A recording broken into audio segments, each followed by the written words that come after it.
Hello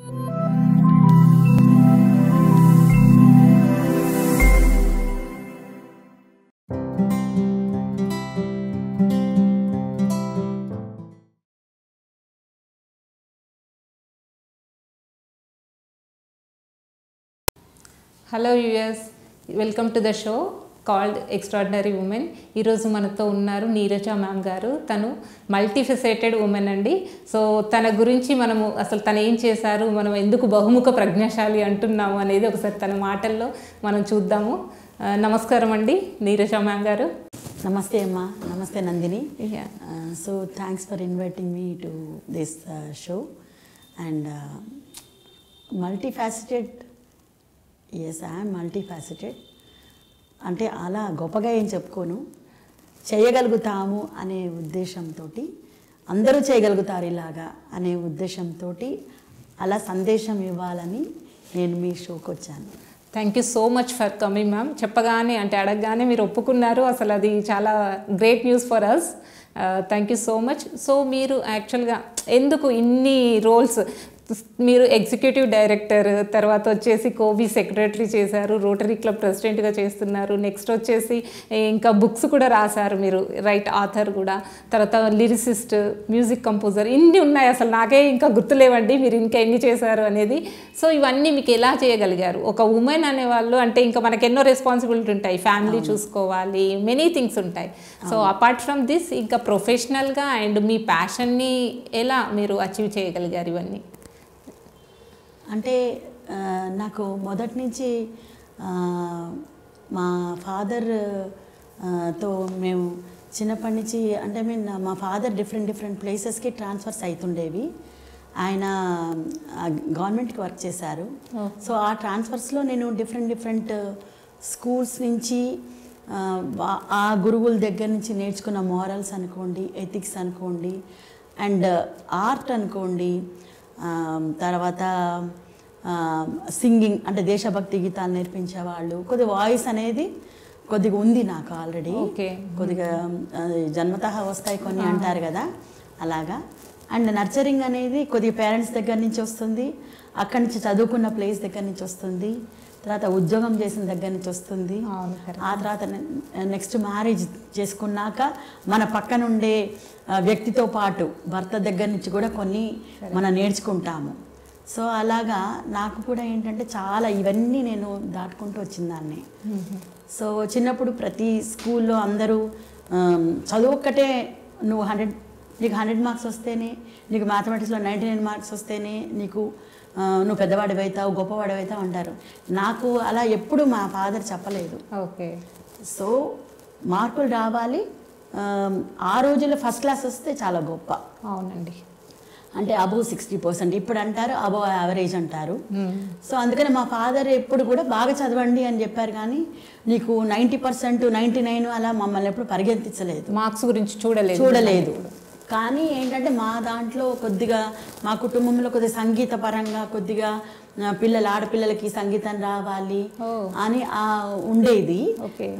so అందుకనేసి నాకు కొద్దిగా మ్యూజిక్ వాయిస్ బాగుందని మ్యూజిక్ నేర్పించారు చదువుకునే రోజుల్లోనే. చిన్నప్పటి నుండి నాకు 12 ఏళ్ల వయసు అనుకోండి. అప్పుడు నేను మ్యూజిక్ క్లాసెస్కి వెళ్ళేదాన్ని. ఆ గురువులు కూడా ఆ రోజుల్లో చాలా మనీ కోసం కాదన్నట్టుగా నేర్పించేవాళ్ళు. వాయిస్ ఉంటే చాలు వీళ్ళు నేర్చుకోవాలి అన్నట్టు, నేర్చుకునే వాళ్ళ ఇంట్రెస్ట్ ఉంటే చాలు వాళ్ళు నేర్పిస్తా అనుకునే వాళ్ళు, అలా నేర్పించేవాళ్ళు. అలా వాళ్ళది కూడా దాంట్లో ప్రమేయం ఉంది. అంటే అన్ని కూడా సైమల్టేనియస్గా చేశాను. ఒక్కొక్క ఫేజ్లో ఒక్కొక్కటి సైమల్టేనియస్గా, అంటే ఒక దాంట్లోనే కూర్చోకుండా ఒక వ్యాస రచన పోటీలు అనేవాళ్ళు. తెలంగాణలో చదువుకున్నాను నేను ఆర్ఎస్ఎస్ స్కూల్స్లో. సో ఆ రోజుల్లో ఏం చేసేవాళ్ళంటే వ్యాస రచన పోటీలు అనేవాళ్ళు, essay writing competitions, inter school competitions. ఎవరు వెళ్ళాలి అని అంటే కొద్దిగా మాట్లాడగలిగే వాళ్ళు, కొద్దిగా రాసేవాళ్ళు, అలాంటిది. మరి కొద్దిగా ఉంది కాబట్టి అది గబగబా వెళ్ళి మాట్లాడడం అయినా రాసేది, ఎస్సే రైటింగ్ కాంపిటీషన్స్లోకి వెళ్ళడము, వెళ్తే స్కూల్ తరఫు నుంచి వెళ్తే ప్రైజ్ తీసుకురావాల్సింది. అలా ఉన్న వాళ్ళని పిల్లల్ని పంపించేవాళ్ళు కదా, కాబట్టి గురుముఖంగా కూడా అది నాకు వాళ్ళు కూడా మమ్మల్ని ఎంకరేజ్ చేశారు. సో అట్లాగా నేను కొద్దిగా వాటిలో చిన్నప్పటి నుంచి యాక్టివ్గానే ఉండేదాన్ని. ఒకటే పట్టుకొని కూర్చోకుండా చదువుతో పాటు ప్రతిదీ కూడా చేయాలి అనే ఉద్దేశంతో పేరెంట్స్ పెంచారు. సో అన్ని విలువలు తెలియాలి, ఫ్యామిలీ విలువలు తెలియాలి, కుటుంబం విలువలు అన్నీ కూడా. సో అట్లాగే వచ్చాం బయటికి. తర్వాత వచ్చి మేము హైదరాబాద్ సెటిల్ అయిపోయాక ఇక్కడ ఏంటంటే కొద్దిగా మనకి ఇంకా కొద్దిగా మంచి చదువులు ఉంటాయన్న ఉద్దేశంతో డిస్ట్రిక్ట్స్ నుంచి మా ఫాదర్ ట్రాన్స్ఫర్ ఇక్కడ చేయించుకున్నారు. పేరెంట్ కంపెనీకి వచ్చేసాం. అంటే ఆయన అగ్రికల్చర్ డిపార్ట్మెంట్లో పనిచేశారు ఎగ్జిక్యూటివ్ ఇంజనీర్గా.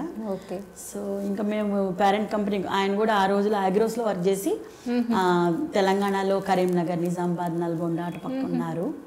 ఇంకా అక్కడి నుంచి ఇక్కడికి వచ్చాం అనమాట. వచ్చాక ఇక్కడ వచ్చినప్పటి నుంచి ఇంకా బాగా చదువు మీద ఎక్కువ కాన్సన్ట్రేట్ చేసి ఇంకా సంగీతం ఒక పక్క నుంచి నేర్చుకుంటూనే ఉండాలి. అమ్ముల సత్యవతి గారని ఆవిడ వయలిన్ ఆర్టిస్ట్ ఉండేవాళ్ళు, ఆవిడ దగ్గర నేను నేర్చుకున్నా సంగీతం. సో సుమారుగా 43 కీర్తనలు నేర్పించారు, 23 వర్ణాలు. ఆవిడ కూడా ఏంటంటే ఎగ్జామ్కి ఈ రోజుల్లో ఏంటి ఎగ్జామ్కి వెళ్ళాలి, డిప్లొమా చేయాలంటే వాళ్ళు ఏం చేస్తారు, ఇన్ని అయితే సరిపోతాయి, ఇవి అయితే సరిపోతాయని నేర్పిస్తారు. కానీ అలా కాదు, వాళ్ళు అసలు ఎగ్జామినేషన్ పాయింట్ ఆఫ్ వ్యూలోనే ఆలోచించేవాళ్ళు కాదు. అలా చెప్పుకుంటూ వెళ్ళిపోయేవాళ్ళు, మేము నేర్చుకుంటూ వచ్చేసేవాళ్ళం. మాకు ఆ రోజులో తెలీదు మేము ఇది చెయ్యాలి, డిప్లొమా చేయాలి అలా తెలిసి ఆవిడ నేర్పించినవన్నీ నేర్చేసుకున్నాం. అలా ఉండేది. తర్వాత లైట్ మ్యూజిక్ డిప్లొమా చేశాను. తర్వాత మ్యూజిక్లో ప్రొఫెషనల్గా కూడా మీరు కెరియర్ అంటే నేను ఆ దృష్టిలో వెళ్ళలేదు. ప్రొఫెషనల్గా అంటే పాడేదాన్ని, ఎక్కడైనా ప్రోగ్రామ్స్ ఉంటే వెళ్ళేదాన్ని. మాకేదో చిన్న చిన్నవి క్లబ్స్ లాగా ఉండేవి, చిల్డ్రన్ క్లబ్స్.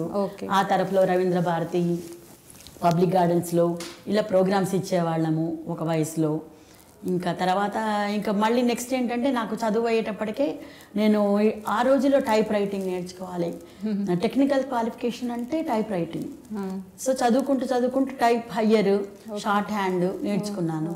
తర్వాత జాబ్ అంటే మా ఫాదర్ చెప్పాళ్ళు, జాబ్ చేస్తే ఇండిపెండెంట్ థింకింగ్ వస్తుంది అనేసి చెప్పేవాళ్ళు. ఆ విధంగానే ఇంట్లో మాట్లాడుతూ ఉంటారు. అండ్ సిస్టర్స్, కజిన్స్ అందరూ జాబ్ చేయాలి, చదువుకోవాలి, జాబ్ చేయాలి, తర్వాత పెళ్లి చేసుకోవాలి, తర్వాత జాబ్ మానేసి ఇంట్లో అక్కడ పోయి చూసుకోవాలి. అలా అన్నమాట. అలా ట్యూన్ అయ్యారు, అంతే మెంటల్గా అలా ట్యూనప్ చేసేసారు. సో అందుకని అందరం కూడా, నేననే కాదు మా కజిన్స్ అందరం కూడా చదువుకున్నాము, వర్క్ చేసాము, తర్వాత కుటుంబం చూసుకోవాలన్నారు. కానీ ఫార్చునేట్లీ ఏంటంటే నాకు వచ్చిన ఆపర్చునిటీ ఏంటంటే నేను పెళ్లి చేసుకున్న ఆయనకి బిజినెస్, హీఈస్ అన్ ఆంట్రప్రెన్యూర్. సో నేను వర్క్ చేశాను, చాలా ఏళ్ళు వర్క్ చేశాను. సో ఏంటంటే అక్కడ కూడా నేను మా ఎవరైతే నాకు సీనియర్స్ ఉంటారో వాళ్ళందరూ కూడా బాగా నన్ను ఎప్పుడు కూడా ఒక దగ్గరే కూర్చోబెట్టి, నేను అకౌంట్స్ బ్యాక్గ్రౌండ్, కానీ ఏంటంటే నేను ఎంకామ్ చేశాను, ఆంధ్ర యూనివర్సిటీలో చేశాను మాస్టర్స్. కానీ బీకామ్ చేయగానే నాకు వర్క్లో నాకు ఇంటర్వ్యూలో సెలెక్ట్ అయిపోయాను. ఎందుకంటే ఆ రోజుల్లో ఇప్పుడు ఎట్లా అయితే కంప్యూటర్స్ వచ్చా, ఎంఎస్ ఆఫీస్ వచ్చా, మీకు అన్ని అడుగుతారు, ఎక్సెల్ షీట్స్ చేయగలుగుతారా అన్నట్టుగా. ఆ రోజుల్లో టెక్నికల్ క్వాలిఫికేషన్ ఉంటేనే తీసుకునేవాళ్ళు.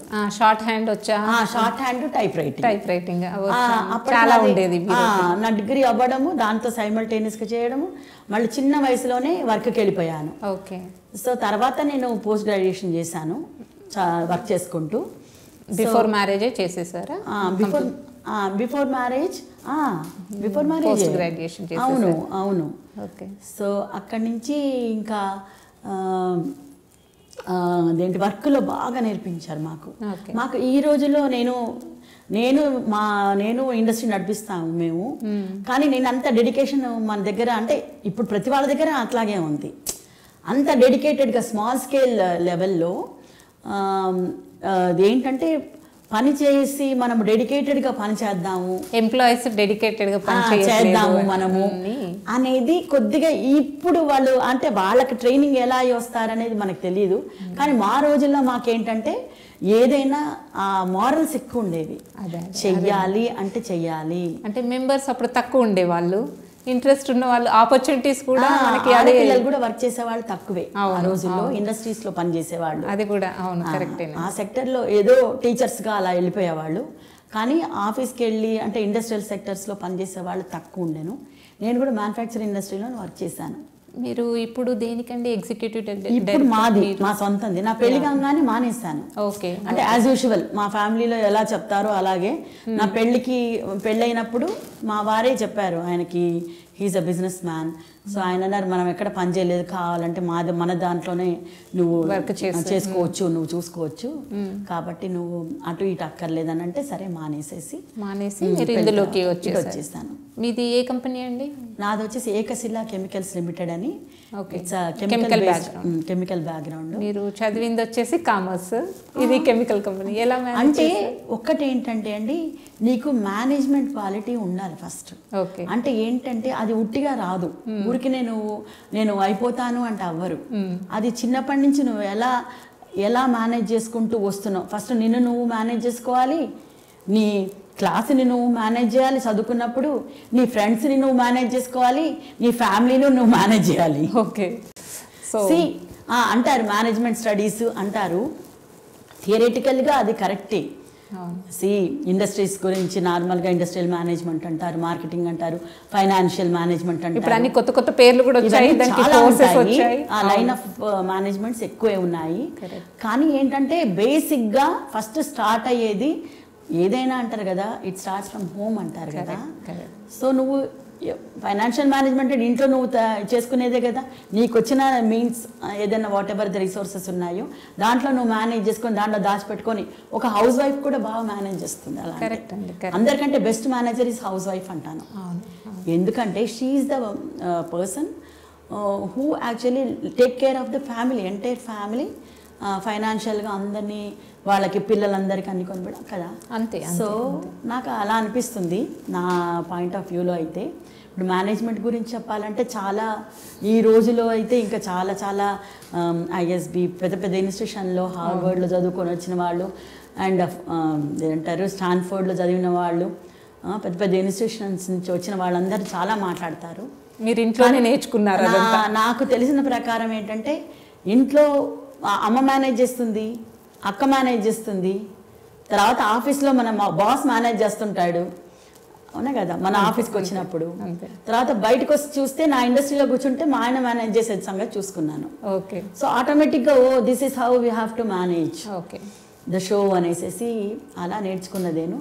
అలా చూస్తే మా ఆయన దగ్గర నుంచి యాక్చువల్లీ అఫీషియల్గా మామూలుగా ఫ్యాక్టరీ నడిపించడం అయినా, ఫ్యాక్టరీలో ఎంత ఇదిగా మనము డాక్యుమెంట్స్ ఎలా పెట్టుకోవాలి, ఎంత జాగ్రత్తగా ఉండాలి, నేను ఆఫీస్లో ఉండి నేర్చుకున్నా కూడా ఆయన దగ్గర ఇంకొద్దిగా he's a perfect man. Actually perfectionist అంటారు చూసారా, హీఈస్ లైక్ దట్ అనమాట. Okay. He don't compromise in any kind of misuse of anything, like ఏదైనా సరే ఆయనకి అది కరెక్ట్ ఉండాలనే మనిషి. సో ఫార్చునేట్లీ కొద్దిగా నాకు కూడా అలవాటు ఉంది మొదటి నుంచి, ఏదైనా చేస్తే అది మనం కరెక్ట్ చేసి చెయ్యాలి. కాబట్టి నాకు ఆయన సాంగత్యంలో కూడా నేను చాలా నేర్చుకున్నాను. అందరూ నాకు గైడ్ చేసిన వాళ్ళే నా చిన్న వయసు నుంచి. అండ్ తర్వాత ఇప్పుడు ఏం చెప్పక్కర్లా, మనం ఒక ఎక్స్పీరియన్స్ చెప్పే వయసు వచ్చేసింది ఈరోజు. సో కాబట్టి ఈ చదువులు అంటారు, చదువుతో పాటు మనకి కొద్ది common sense, smartness and determination, ఏది చేసినా కరెక్ట్గా చెయ్యాలి అనేది ఎక్కడికి తీసుకెళ్ళాలి దాన్ని అనేది చూసుకో, ఒక విజన్ ఉండాలి అంటే. ఇక్కడ స్టార్ట్ చేసామంటే ఎలా వెళ్ళాలి, ఎక్కడి నుంచి వెళ్ళాలి, ఎంతవరకు వెళ్ళాలి, అది ఉంటే సక్సెస్ అవుతారు తప్పకుండా. ఇక్కడ అసలు వెనక చూసేదే ఉండదు. మీరు ఇప్పుడు మ్యారేజ్ అయ్యాక వెంటనే వెళ్ళారా, ఆఫీస్కి వెళ్ళారా, మీ కెమికల్ కంపెనీకి వెళ్ళారా? సో ఎప్పుడైనా అనిపించిందా మీకు, అరే ఎందుకు వచ్చాను ఇక్కడికి, ఎందుకు చేస్తే? ఎప్పుడు అనిపించలేదు. నాకు ఇంకా ఎక్కువ ఇష్టం ఉండేది. ఇంకా మా వారు చెప్తుండేవాళ్ళు, నేను ఉన్నాను కదా, నువ్వు కావాలంటే ఇల్లు కూడా చూసుకో అనేసి. కానీ ఏ రోజు కూడా నాకు బోర్ అనేది ఉండేది కాదు, ఈ రోజు కూడా నాకు బోర్ ఉండదు. ఇంకా నాకేంటంటే తెలుసా, నాకు ఆ ఛాలెంజింగ్ లేకపోతే కూడా బోర్. ఇంట్లో కనుక నేను ఇంటి పని కూడా చాలా బాగా చేస్తాను. అంటే నాకు ముందు నుంచి రాదు, నా పెళ్ళయ్యాకే నేర్చుకున్నాను చాలా. అందరూ సర్ప్రైజ్ అవుతారు, నా ఫ్రెండ్స్ అయినా అందరు కూడా. ఎందుకంటే చాలా అల్లరి చేసేదాన్ని చిన్నప్పుడు. ఎంత చాలా అల్లరంటే అసలు అల్లరి చాలా చేసేదాన్ని. వాళ్ళకి ఫ్రెండ్స్ కూడా ఇష్టం. నాను నీరజ అంటే అల్లరి చేస్తుంది, వెనకాల నీరజ వెనకాల ఎంటర్టైన్మెంట్ చాలా ఉంటుంది అనేసి అలా ఉండేది. కానీ ఏంటంటే పెళ్ళయ్యాక ఏంటంటే బాధ్యత అనేది తెలుస్తుంది కదా. ఏదైనా మనము అప్పుడు ఇంకొక ఫేస్ అది ఎంటైర్గా ఆ ముందున్నదంతా ఒకలాగుంటే ఇక్కడ నుంచి ఏంటంటే మనం ఇలా ఉండాలి, మనం బయట సొసైటీలోకి వెళ్ళినప్పుడు ఇలా ఉండాలి అనేది నేను తెలుసుకున్నాను. అంటే నీకు ఎక్కడైనా లెర్నింగ్ ప్రాసెసేనండి. నాకు చూసి తెలుసుకున్నారు మీరు, మీకు ఎవరు టీచ్ చేయలేదు? అవునండి, అంతే అంతే చూసి తెలుసుకోవడము. ఇలా ఉండాలి, ఇలా ఉండాలి, ఓహో ఇట్లా ఉండాలి, మనం ఇక్కడ నెమ్మది అయిపోవాలి, ఇక్కడ మనం ఉరకకూడదు. ఏదైనా మన పిల్లలైనా అంతే. రేపు మీకు పిల్లలు ఎంతమంది అండి? ఒక అబ్బాయి. ఓకే, తను ఏం చేస్తాడు? యుఎస్లో ఉంటాడు. కంప్యూటర్ సైన్స్ చేశాడు, ఎంఎస్ కంప్యూటర్ సైన్స్. మేము కెమికల్ ఫీల్డ్ కదా, సో అందరు అంటారు కెమికల్ ఇంజనీరింగ్ చేస్తే కెమికల్ ఫీల్డ్లోకి వస్తారనేసి.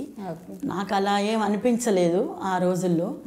ఎందుకంటే ఆ రోజుల్లో మేము అనుకున్నది అంటే ఏ చదువుకున్నా కూడా మేనేజ్మెంట్ స్కిల్స్ అయితే ఉండాలి ఫస్ట్. మీరు చేస్తున్నారు కదా, మీరు కామర్స్ చదువుకొని ఆయన మెకానికల్ చేశారు, ఆయన కెమికల్ ఇండస్ట్రీ పెట్టుకున్నారు. అంటే ముందుకి ఇంకా పెద్ద చేసుకోవాలన్నా కూడా మనకి ఏంటంటే చూసుకునే అంటే మన కుటుంబం చిన్నగా ఉన్నప్పుడు మనం పెద్ద చేసినప్పటికీ నుంచి టెన్షన్స్ ఎక్కువైపోతుంటాయి. సో మనకు ఎంతవరకు కావాలి అంతవరకు కూడా మనం తెలుసుకోగలగాలి. అలా కూడా మా బాబు వస్తే చూసుకుంటే మంచిదేను. ఇక్కడ ఒకటి ఉంది మనకి, హైదరాబాద్లో ఒక యూనిట్ ఉంది, మీకు బ్రాంచెస్ కూడా ఉన్నాయా అండి? ఇంకొకటి వచ్చేసి శ్రీకాకుళం డిస్ట్రిక్ట్లో ఉంది. అంటే ఫార్మాసిటీ అటు పక్క వెళ్ళింది కదా, అప్పుడు మేము పెట్టాము, ఇంకొకటి పెట్టుకున్నాం అక్కడ. అండ్ ఇక్కడ ఒకటేమో మల్లాపూర్ ఇండస్ట్రియల్ ఎస్టేట్లో ఉంది. మీ డైలీ స్కెడ్యూల్ ఎలా ఉంటుందండి? Daily routine? డైలీ అంటే I don't go regularly to office అండి now it is. Whenever it is actually అవసరము అంటే మాత్రం రెగ్యులర్గా వెళ్ళి కూర్చుంటా. మా వారు వైజాగ్ వెళ్ళినా సరే, లేకపోతే ఆయనకి ఏదన్నా ఆయన రాలేకపోయినా కూడా, ఆయన వేరే పనులు ఉన్నా కూడా నేను 100% వెళ్ళి కూర్చుంటాను. ఎందుకంటే ముందు పెళ్ళైన కొత్తల్లో బాగా వెళ్ళేదాన్ని, ఆఫీస్కి వెళ్ళేదాన్ని రెగ్యులర్గా, వెళ్ళి కూర్చొని అన్నీ చూసుకునేదాన్ని. కానీ ఏంటంటే తర్వాత మా బాబు ఇంటర్మీడియట్కి అలా వచ్చినప్పటి నుంచి కొద్దిగా తగ్గించేశాను. కొద్దిగా 9th స్టాండర్డ్ 10th అప్పటి నుంచి కొద్దిగా మనం పిల్లల మీద ఫోకస్ చేయాలి కదా. ఎప్పుడు మీకు ఇలా ఛాలెంజ్ అనేది రాలేదా? బాబు మీతో ఉండాలి అన్నట్టుగా, నాతో ఉండట్లేదు, మీరు ఊరికే ఆఫీస్కి వెళ్తున్నారు, అలా ఏమైనా వచ్చాయా? అంటే వాడు వెళ్ళాక నేను వెళ్ళేదాన్ని, మా వాళ్ళతో కలిసి వెళ్ళేదాన్ని కాదు. ఎప్పుడైనా నా టైం నేను మేనేజ్ చేసుకున్నాను. అంటే ఒకటేంటంటే ఇట్స్ ఆల్ కమిట్మెంట్ లాగా కూడా తీసుకోండి. అంటే ఇట్స్ యువర్ ఫ్యామిలీ కమిట్మెంట్ లాగా అనుకోండి, బాండింగ్ అనుకోండి.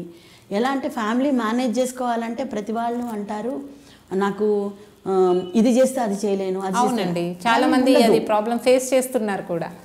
చాలా మంది కూడా నేను వర్క్ చేసేటప్పుడు చూసేదాన్ని, నేనే అన్మ్యారీడ్ ఆ రోజుల్లో, వాళ్ళు మ్యారీడే ఉండేవాళ్ళు. నా కొలీగ్స్ అందరూ వాళ్ళు పొద్దున ఇంట్లో పిల్లల్ని స్కూల్ పంపించి తయారు చేసి వాళ్ళని బస్ ఎక్కించి వీళ్ళు బస్ ఎక్కి వచ్చేవాళ్ళు. అప్పుడు మీన్స్ ఆఫ్ ట్రాన్స్పోర్ట్ కూడా మెయిన్ బస్సే ఉండేది కదా. ఏ మోపెళ్ళు ఈ పెళ్ళు ఎవరు నడిపేవాళ్ళు కాదు, ఆడవాళ్ళు అంతా బస్సులో వచ్చేసేవాళ్ళు. వాళ్ళు టైం అంటే టైము 8 o'clock టైం అంటే 8 o'clock వచ్చేయాలి. వాళ్ళ దగ్గర నుంచి నేర్చుకున్నారు, ట్రావెల్ చేసి వాళ్ళ దగ్గర నుంచి నేను నేర్చుకున్నాను నిజంగా ఆనెస్ట్లీ. ఎందుకంటే నేను బ్యాచిలర్ కదా అప్పుడు, నాకు ఇంకా పెళ్లి కాలేదు. పొద్దున్న లేవాలంటే అబ్బా నేను పొద్దున్న లేచి ఆఫీస్కి వెళ్ళాలా అంటే ఫస్ట్లో ఎవరికైనా ఉంటుంది అది స్టార్టింగ్ ప్రాబ్లము. నాకనే కాదు, ఎవరైతే కాలేజ్ నుంచి బయటకు వస్తారో వాళ్ళకి ఎప్పుడు కూడా అంత పొద్దున కొన్ని రోజులు బాగానే ఉంటుంది, తర్వాత పొద్దున్నే వెళ్ళాలా ఉంటుంది. కానీ ఏంటంటే వాళ్ళని చూసి నేర్చుకుంటాము. ఇంకొకటి కూడా ఏంటంటే నేను నేర్చుకునేదాన్ని వాళ్ళ దగ్గర నుంచి, వాళ్ళు ఫైనాన్స్ వాళ్ళకి వచ్చిన శాలరీ ఎలా మేనేజ్ చేస్తారు అనేది. కొంతమంది వాళ్ళ పేరెంట్స్కి సపోర్ట్ చేసేవాళ్ళు, అండ్ ఇటు పక్క వాళ్ళ ఇన్లాస్కి సపోర్ట్ చేసేవాళ్ళు వాళ్ళకి వచ్చిన శాలరీ. ఇప్పుడు మాకొస్తే బ్యాచిలర్స్కి ఏముంది, మేము ఖర్చు పెట్టేసుకుంటాం, డ్రెస్సులు కొనుక్కుంటామా, చీరలు కొనుక్కుంటాం, సినిమాలకు పోతామా, ఇదే ఉండేది. ఆ రోజులో హోటల్ కూడా తక్కువే అనుకో, హోటల్కి పోయి తినాలన్న ధైర్యం లేదు ఆడపిల్లలకి. ఎందుకంటే ఇప్పుడు 1980s లో 85 అంత ఫ్రీగా కూడా వెళ్ళేవాళ్ళం కాదు. హోటల్కి పోతే అందరు చూస్తున్నారు, వద్దులే మనం ఒక్కళ్ళం పోకూడదు, అమ్మ నాన్నతో పోయింది వేరు, అది కొంచెం రెస్ట్రిక్షన్స్ ఉండేవి అప్పుడు. ఈ రోజులలో లేవు. ఈ రోజులలో కాదు. అవును. మీరు ఇంకా ఒకటి నేను చూసాను మీ దగ్గర ఇకబానా ఫ్లోరల్ ఆర్ట్స్ అని చూసాను. సో దాని గురించి కొంచెం ఎక్స్ప్లెయిన్ చేస్తారా? అసలు ఏంటండి అది? జపనీస్ ఆర్ట్ అండి. ఓకే. అదేంటంటే ప్రకృతిని అంటే నేచర్ ఏదైతే వాస్ట్ కదా, ఇట్స్ వైడ్ వెరీ బిగ్ కదా. అంటే ప్రకృతి మీరు నేచర్ని ఎక్కడ చూసినా మీకు నేచర్ చాలా పెద్దగా కనిపిస్తుంది ఎక్కడ చూసినా. ఫస్ట్ నేచర్ ఈజ్ డామినేటెడ్ కదా, అన్నిటికంటే కూడా ఎక్కువగా మనకి గ్రీనరీ, ఫ్లవర్స్. ఎక్కడ ఏ కంట్రీకి పోయినా మీరు, సో ఏ ప్లేస్లో అయినా సరే ఆ నేచర్ని మనం చిన్న కంటైనర్స్లో చూపిస్తాం అనమాట, ఇన్ డిఫరెంట్ ఫ్యాషన్స్లో, డిఫరెంట్ స్టైల్స్లో. సో అది ఒక ఆర్ట్ అంటే అదొక స్టడీ కూడా అనుకోండి. దాంట్లో కూడా బేసిక్ ఉంటుంది, అడ్వాన్స్డ్, ఇన్స్ట్రక్టర్ లెవెల్ ఉంటుంది. తర్వాత దాంట్లోనే మళ్ళీ మనం ఎలా గ్రాడ్యుయేషన్ ఎలా చేస్తామో అలా వెళ్తుంది. 4th మాస్టర్స్ అంటారు, 3rd masters, 2nd masters, 1st masters. ఈ కోర్స్ ఇక్కడ చేశారా? నేను అన్ని చేయలేదు. ఓకే. నేను ఇక్కడ యాక్చువల్లీ నాకు ఒక ఫ్రెండ్ ఇంట్రడ్యూస్ చేసింది, దీంట్లో జాయిన్ అవ్వు అనేసి. తనే టీచర్గా ఉండినప్పుడు నాతోటే తను మొదలెట్టింది టీచింగ్ లైన్. సో నేను తన దగ్గర నేర్చుకున్నాను, అంటే ఒక లెవెల్ వరకే. సో కాకపోతే ఏంటంటే ఒకసారి ఫస్ట్ నేను అనుకునేదాన్ని వీళ్ళందరూ చేస్తుంటే ఏముందిలే వీళ్ళందరూ హౌస్ వైఫ్స్ ఉంటారు, టైం కిల్ చేయడానికి నేర్చుకుంటారు అనేసి. ఎందుకంటే అప్పటికే నేను నా క్లాసికల్ మ్యూజిక్ నేను పర్ఫామ్ చేసేదాన్ని, నేను ఇండస్ట్రీకి వెళ్ళి నా బిజినెస్ చేసుకుంటాను, అండ్ నాకు డిఫరెంట్ యాక్టివిటీస్ ఉండేవి, నేను ఎప్పుడు టైము వేస్ట్ చేసుకోలేదు. సో ఇకబానా అంటే నాకు ఆర్ట్కి సంబంధించింది కదా, నాకు కొద్దిగా ఇంటీరియర్స్, డెకరేషన్ ఇవన్నీ ఇష్టం కూడా. సో అందుకనేసి నాకు కొద్దిగా అటు సైడ్ తననంగానే మొగ్గు చూపాను. నాకు ఒక ఫామ్ ఉన్నదనమాట, ఆ ఫామ్ లో కూడా నేను ఆ ఫామ్ అంతా నేను డెవలప్ చేసుకున్నాను ఆ రోజుల్లో. సో దానికి బెస్ట్ ఫామ్ కేటగిరీ కింద హార్టికల్చర్ డిపార్ట్మెంట్ వాళ్ళు నాకు అవార్డ్స్ కూడా ఇచ్చారు. సో తను ఒకసారి నా ఫామ్కి వచ్చి చూసింది, చూసి అన్నది నీకు ఇంట్రెస్ట్ ఉంది కదా ఇదంతా, why don't you join in to this art అని చెప్పి అంది. సో జస్ట్ ఐ జాయిన్డ్ అనమాట, and I started classes with her. And తర్వాత తన దగ్గర బేసిక్ అడ్వాన్స్ చేశాక వాళ్ళు ఏమన్నారంటే జపాన్లో ఓకినావా అనే ఆ ప్లేస్లో ఒక కాన్ఫరెన్స్ అవుతుంది, అక్కడ ఎగ్జిబిషన్లో పార్టిసిపేట్ చేయాలి, మేము కొంతమంది వెళ్తున్నాం, నువ్వు వస్తావా అని. మా వారు అన్నారు నువ్వు కూడా వెళ్ళి చూడుపో, you will know much more, many more things అని అన్నారు. ఇంటూ ఇకబానా ఆర్ట్ గురించి ఇంకెక్కువ తెలుస్తుంది వెళ్ళు అని అన్నారు. నేను జస్ట్ వెళ్ళాను అనమాట. వెళ్ళి అక్కడ చూశాను, అప్పుడు నాకు ఇకబానా వాల్యూ తెలిసింది. What is ikebana? It's not exactly the హౌస్ వైఫ్స్ ఏదో ఊరికే టైంపాస్ చేసేది కాదది. నీకు నిజంగా అది ప్యాషన్ ఉండాలి, నువ్వు అది నీ లైన్ ఆఫ్ ప్రొఫెషన్గా కూడా చేసుకోవచ్చు దాన్ని అనేసి. నేను ప్రొఫెషన్గా తీసుకోలేదు, కానీ ప్యాషన్గానే నేను ఆర్ట్ అంటే ఇష్టం కాబట్టి నేను వెళ్ళి అక్కడ ఎగ్జిబిషన్లో పార్టిసిపేట్ చేశాను. అండ్ వాళ్ళు అక్కడ చేసినప్పుడు జపనీస్ వాళ్ళు చాలా డిఫరెంట్ వరల్డ్ వైడ్ మొత్తం వచ్చారు, యూరోప్ నుంచి వచ్చారు, వెస్ట్రన్ కంట్రీస్ నుంచి వచ్చారు, యుఎస్ నుంచి. చాలా పెద్ద చాప్టర్ ఇది, ఇంటర్నేషనల్. ఇక్కడ మన ఇండియాలో కూడా ఉందా అండి? బెంగళూరు ఉంది, మెడ్రాస్, బెంగళూరు, బాంబే, ఢిల్లీ. కొత్తగా వింటున్నాను. It's very old technique. Meena Ananthanarayana గారు అనేసి ఆవిడ ఇక్కడ హైదరాబాద్లో మనకి స్టార్ట్ చేశారు. ఢిల్లీలో కూడా ఆవిడ పేరు నాకు గుర్తులేదు, చాలా పెద్ద ఆవిడ, ఎప్పటి నుంచో ఉంది. రెజిన్ ఆర్ట్ అది ఉన్నాయి కదా, అది వేరు. ఇదంతా కూడా మీకు గ్రీన్ మెటీరియల్ కదా, గ్రీన్ ఫ్లవర్స్, ఫ్లవర్ మెటీరియల్స్ ఉంటాయి, different flowers, even garden flowers కూడా. అంటే ఇకబానా అంటారు అందరూ ఇట్స్ వెరీ ఎక్స్పెన్సివ్ ఆర్ట్ అంటారు, బట్ ఇట్స్ నాట్. ఎందుకంటే మీరు మీ గార్డెన్ మెటీరియల్ కూడా మీకు ఏదన్నా గనక మీ ఇంట్లో ఏదన్నా కుండీలలో చిన్న ప్లాంట్స్ ఉన్నా కూడా అది కూడా తీసి మనం చేయొచ్చు, ప్రిజర్వ్ చేసుకుంటారు అంతేనా? లేదు, వాటర్ వేసి కంటైనర్, ఇప్పుడు మీ దగ్గర ఏదైనా కప్స్ ఉన్నాయనుకోండి, కప్ లో కూడా చిన్నది చేసేసేయచ్చు. అంటే ఏం లేదు, ఇట్స్ ఓన్లీ ఆ decoration kind of thing, arrangement in bigger way also. అంటే మీరు కప్పులో అనుకుంటే కప్పులోనే నా చేసేది అనుకుంటారు, కానీ ఈ రూమ్ అంతా కూడా చేస్తారు. ఈ ఒక పెద్ద చెట్టు, ఒక గార్డెన్ లో ఒక పెద్ద చెట్టు, ఆ చెట్టుకున్న ఫ్లవర్స్, కానీ అది సేమ్ అలాగే రెప్లికా, అదే చెట్టు అదే ఉండదు.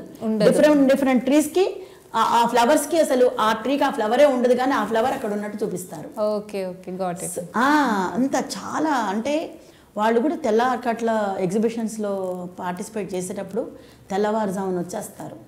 వచ్చేసేసి పెద్ద పెద్ద చెట్లు ట్రంక్స్ అక్కడే వాళ్ళు ప్రజెంట్ చేస్తారు, అక్కడే వాళ్ళకి ఒక స్పేస్ ఇస్తారన్నమాట, అక్కడే ప్రజెంట్ చేస్తారు. ఇప్పుడు టేబుల్ అరేంజ్మెంట్స్ అంటే చిన్న టేబుల్ చేసుకోవచ్చు. ఓకే. సో అదే నువ్వు ల్యాండ్స్కేప్ చేయాలని అనుకుంటే, అంటే ఆ ప్రకృతిని అంతా చూపించాలనుకుంటే కొద్దిగా పెద్ద పెద్ద టేబుల్స్ వైడ్ ఉన్నవి, కొద్దిగా ఏదేంటి లెంత్ ఉండి వైడ్ ఉండి ఉన్నవి ఇస్తారు. కాంపిటీషన్స్ లాగా ఉంటుందా మ్యామ్ ఇక్కడ? ఏం లేదు, జస్ట్ షో. అసలు it's not at all competitive స్పిరిటే ఉండదు ఎవరికి కూడా. ఎవరి దాంట్లో వాళ్ళు చేసుకుంటూ వెళ్తారు, నేచర్ ని ప్రెజెంట్ చేయడం చూపిస్తారన్నమాట. అది ఒక డివైన్ ఆర్ట్ లాగే అనుకోండి. చూస్తే మీకు ఇట్లా కళ్ళకి చాలా హాయిగా, మనసుకి హాయిగా అనిపిస్తుంది అనమాట. దాంట్లో మీరు అంటే నిజంగా మీకు అది ఇష్టం ఉండాలి. మీరు చూస్తుంటే ఆర్ట్ మామూలుగా ఆర్టిస్ట్ ఎవరైతే ఉంటారో, any kind of artist, painting అనుకోండి ఏదైనా సరే, అది చూసారంటే ఇష్టపడతారు అలాగా. సో దాంట్లో నేను లెవెల్స్ చేశాను ఇన్స్ట్రక్టర్ వరకు. సో బాగానే ఉంటుంది, ఇట్స్ అ నైస్ ఆర్ట్. ఇప్పుడు ప్రెసెంట్గా మీరు యాక్చువల్గా ఏ యాక్టివిటీస్ చేస్తున్నారు? నేనా? మీరు అంటే నేను ఐఎమ్ అన్ ఆంట్రప్రెన్యూర్. ఓకే, నా ఆఫీస్ నాకు అవసరమైనప్పుడల్లా వెళ్ళి కూర్చుంటా, చూసుకుంటాను ఆ factory. Without you also it will run? Without me, my husband has to take care of it. Okay, ఎవరో ఒకరు హ్యాండిల్ చేస్తారు. He or me. Okay. Has to be there. Right. అంతేగాని వదిలేసేయలేము. Okay, nice. ఎందుకంటే మనం తీసుకొచ్చిన బిడ్డని మనం చూసుకోవాల్సిన అవసరం ఉంది. అంతే correct. Just want to know that's why. Retirement ఉండదు దానికి ఎప్పుడు కూడా. ఓకే. సో బిజినెస్ కి రిటైర్మెంట్ ఉండదు. ఒకసారి మనం వచ్చామా, ఎందుకంటే అది నీకేమి రాకపోతే అప్పుడు బంద్ చేయాలి. బాగున్నప్పుడు మనం ఎందుకు బంద్ చేసుకోవాలి? ఉన్నదాన్ని మనం కరెక్ట్ చేయకూడదు కదా. సో కొద్దిగా ఛాలెంజెస్ ఉంటాయి, అవి ఫేస్ చేస్తాము. అవి అయినా కూడా మనం దాన్ని. ఎలాంటి ఛాలెంజెస్ వస్తాయి అంటే అన్ని నార్మల్గా ఏ బిజినెస్లో అయినా అంతే కదా. అదే ఏ బిజినెస్లో అయినా వస్తాయి. మీకు ఎలాంటి ఛాలెంజెస్ వస్తాయి? మాకు మామూలుగా ఏముంటాయి, హ్యూమన్ రిసోర్స్ అంటే హ్యూమన్ రిసోర్స్ అది ఎవ్రీ బిజినెస్ లో ఉండేది. సరిగ్గా దొరకదు మనకి. అవును, అందులో కరోనా తర్వాత చాలా ఇంకా ఏంటంటే మనము ఆ దెబ్బతోటి చాలామంది ఉన్నవాళ్ళు ఊర్లోకి వెళ్ళిపోవడం, దాంట్లో మళ్ళీ ఇప్పుడిప్పుడే అందరూ వస్తున్నారు బయటకు, కానీ స్టిల్ ఆ శక్తి కూడా లేదు వాళ్ళకి. కరోనా టైంలో కూడా మీరు రన్ చేశారా? అంటే మనకి లైసెన్స్ అప్పుడు మనకి పర్మిషన్ ఇచ్చారు, పర్మిట్ పెట్టుకొని చేసాం. ఎందుకంటే అప్పుడే కదా మందులు కావాలి. అవును అవును, అదే all the factories there pharmacy అప్పుడే ఎక్కువ ఫార్మసీ అప్పుడే కదా బాగా వచ్చింది. అవన్నీ రన్ చేసినప్పుడు మనది అవసరమే ఉంటుంది, అందరికీ అవసరమే ఉంటుంది. All the pharmaceutical bulk drug వాళ్ళకి అవసరమే, రెఫ్రిజరేషన్ ప్లాంట్స్కి. సో అందుకనేసి అప్పుడు మేము ఉన్నాము, మాకు పర్మిషన్ ఇచ్చారు. And we never stopped any time అండి, ఇంతవరకు అయితే by god's grace. And otherwise బాగానే ఉంటుంది. అంటే ఇట్స్ స్మూత్ రన్నింగ్ కంపెనీ. అందులో మా వారు చాలా పర్ఫెక్ట్ ఉంటారు. డాక్యుమెంట్స్ అయినా దేనికైనా సరే ఎప్పుడు మేము ఫేస్ చేయలేదు ప్రాబ్లమ్స్. బాగానే జరిగింది. ఎలా స్టార్ట్ అంటే ఎంత బడ్జెట్తో ఎలా స్టార్ట్ చేశారు మ్యామ్? ఫస్ట్ ఆయన స్టార్ట్ చేసింది అది. అవును, అది ఎప్పుడు చాలా ఏళ్ళ క్రితం, దగ్గర 38 ఏళ్ళు 40 ఏళ్ళ క్రితం చేసింది ఆయన. అది ఆయనకే తెలియాలి. ఆ రాళ్లలో పడుకొని ఆ ఫ్యాక్టరీని కట్టించుకున్నారు. ఇప్పుడు ఓన్ ప్రెమిసెస్ లో మీరు అంతా ఎస్టాబ్లిష్ చేస్తారు? అవును, డెట్ ఫ్రీ కంపెనీ మాది. ఓకే, మేము ఈవెన్ బ్యాంక్ మీద కూడా మేము ఆధారపడక్కర్లేదు. అంటే స్టిల్ మేము ఇచ్చేస్తాం, కానీ డెట్ ఫ్రీ కంపెనీ మాది. అండ్ దట్స్ ఓకే, మాకు శక్తి ఉన్నంత వరకు నడిపించుకుంటాం ఇద్దరం అనేసి. మా బాబు జాయిన్ అయితే మంచిదేను. తర్వాత ఆంట్రప్రెన్యూర్ కాకుండా ఇంకా మీరు చాలా యాక్టివిటీస్ చేస్తారు. అందుకని నాకు అది ఇష్టమైన ఫీల్డే అండ్ వెరీ ఎంకరేజింగ్ ఫీల్డ్. నేను పని చేయాలని అనుకుంటా దాంట్లో. అపార్ట్ ఫ్రమ్ ఆంట్రప్రెన్యూర్ కాకుండా మీరు ఇంకేం చేస్తారు? అపార్ట్ ఫ్రమ్ ఆంట్రప్రెన్యూర్ అంటే నాకు ఇష్టమైన నెక్స్ట్ వచ్చేసి కర్ణాటక క్లాసికల్ మ్యూజిక్. ఇప్పుడు ఇష్టమేను, మ్యూజిక్ చాలా ఇష్టం. దాంతో నాకు ఒక యూట్యూబ్ ఛానల్ ఒకటి నేను క్రియేట్ చేసుకున్నాను. దాంట్లో ఏంటంటే నేను రాస్తాను, ఆమె లిరిసిస్ట్ అండి. కరెంట్ అఫైర్స్ ఏవైతే ఉంటాయో అప్పుడు ఏది అది అది ఒక ఏదైనా ప్యాథోస్ ఉన్నా కూడా, జరిగిన ఒక ఈవెంట్స్ జరిగినా కూడా, లేకపోతే సంతోషమైన ఉన్నా, లేకపోతే భక్తి అయినా సరే, అలాగా నేను కొన్ని దాంట్లో నేను రాసి మ్యూజిక్ కంపోజ్ చేస్తా, మీరే రాసి మీరే కంపోజ్ చేసి మీరే పాడతారు? నేనే పాడతాను. అది నాదే నాదే అనమాట, ఎక్స్క్లూజివ్గా. అదొకటి. నాకేం ఇంతమంది కావాలి అంతమంది చూడాలి అట్లా ఏం ఉండదు, ఇష్టమై చేస్తాను. And I have about 280 subscribers ఉన్నారు, 280. And one more thing is అంత ఫ్రెండ్స్ వాళ్ళు, చాలా తెలిసిన వాళ్ళు, అంతవరకే తీసుకెళ్తాను. ముందు నేను పెద్ద ఇన్స్టాలో దాంట్లో పెట్టి ఏదో పబ్లిసైజ్ చేయాలనే ఉద్దేశం కూడా ఏం లేదు, కానీ నాకు ఇష్టంగా చేస్తాను అది చాలా. దాంట్లోనే నేను ఈకబాన ఆర్ట్ గురించి కూడా నేను ఒక పాట రాసి ఇంగ్లీష్లో, దాన్ని నేను మ్యూజిక్ కంపోజ్ చేసి దాంట్లో నేను అప్లోడ్ చేసుకున్నాను, పాడాను. సో అది నాకు ఇండియన్ బుక్ ఆఫ్ రికార్డ్స్లో నాకు వాళ్ళు రికగ్నిషన్ ఇచ్చారు. సో అదొకటి నాకు మంచి అచీవ్మెంటే. అండ్ అది కాకుండా హాంకాంగ్లో మాకు ఒకటి ఏషియన్ రీజనల్ కాన్ఫరెన్స్ అనే ఏఆర్సి అనే అవుతుందన్నమాట. అంటే ఇప్పుడు అవుతూనే ఉంటాయి అవి, మాకు ఇయర్లీ 2 ఇయర్స్కి 3 ఇయర్స్కి ఇలా ఒక్కొక్క రీజన్లో పెడతారనమాట. ఆ ఏషియన్ కంట్రీస్ అన్నీ వచ్చి అటెండ్ అవుతారు అక్కడ. అది దేని గురించి? ఇకబానా గురించి ఒక 3 days 5 days ప్రోగ్రామ్ ఉంటుంది. 2 days ఎగ్జిబిషన్, 3 days ఎగ్జిబిషన్ ఉంటుంది. తర్వాత సాయనారా డిన్నర్ అనేసి ఇస్తారు. తర్వాత ఇన్స్టేషన్ ముందు ఇనాగ్రల్ ఫంక్షన్ ఒకటి చేస్తారు. అప్పుడు కూడా వాళ్ళ ఏ దేశాల వాళ్ళు వస్తే, ఏ దేశంలో అయితే వాళ్ళవి చూపిస్తారనమాట. సో సాయనారా డిన్నర్లో ఏంటంటే అన్ని కంట్రీస్ ఇంకా వెళ్ళిపోతారు. సాయనారా అంటే బై బై చెప్పడం కదా అందరికి. సో అప్పుడు ఏంటంటే అన్ని దేశాల వాళ్ళని వాళ్ళ దేశాల గురించి ఒక్కొక్కటి ప్రజెంట్ చేయమంటారు అనమాట. ఇంట్రెస్ట్ ఉంటే వాళ్ళ కల్చర్, ట్రెడిషనల్ డాన్సెస్ అనుకోండి, ఏదన్నా చేస్తారు.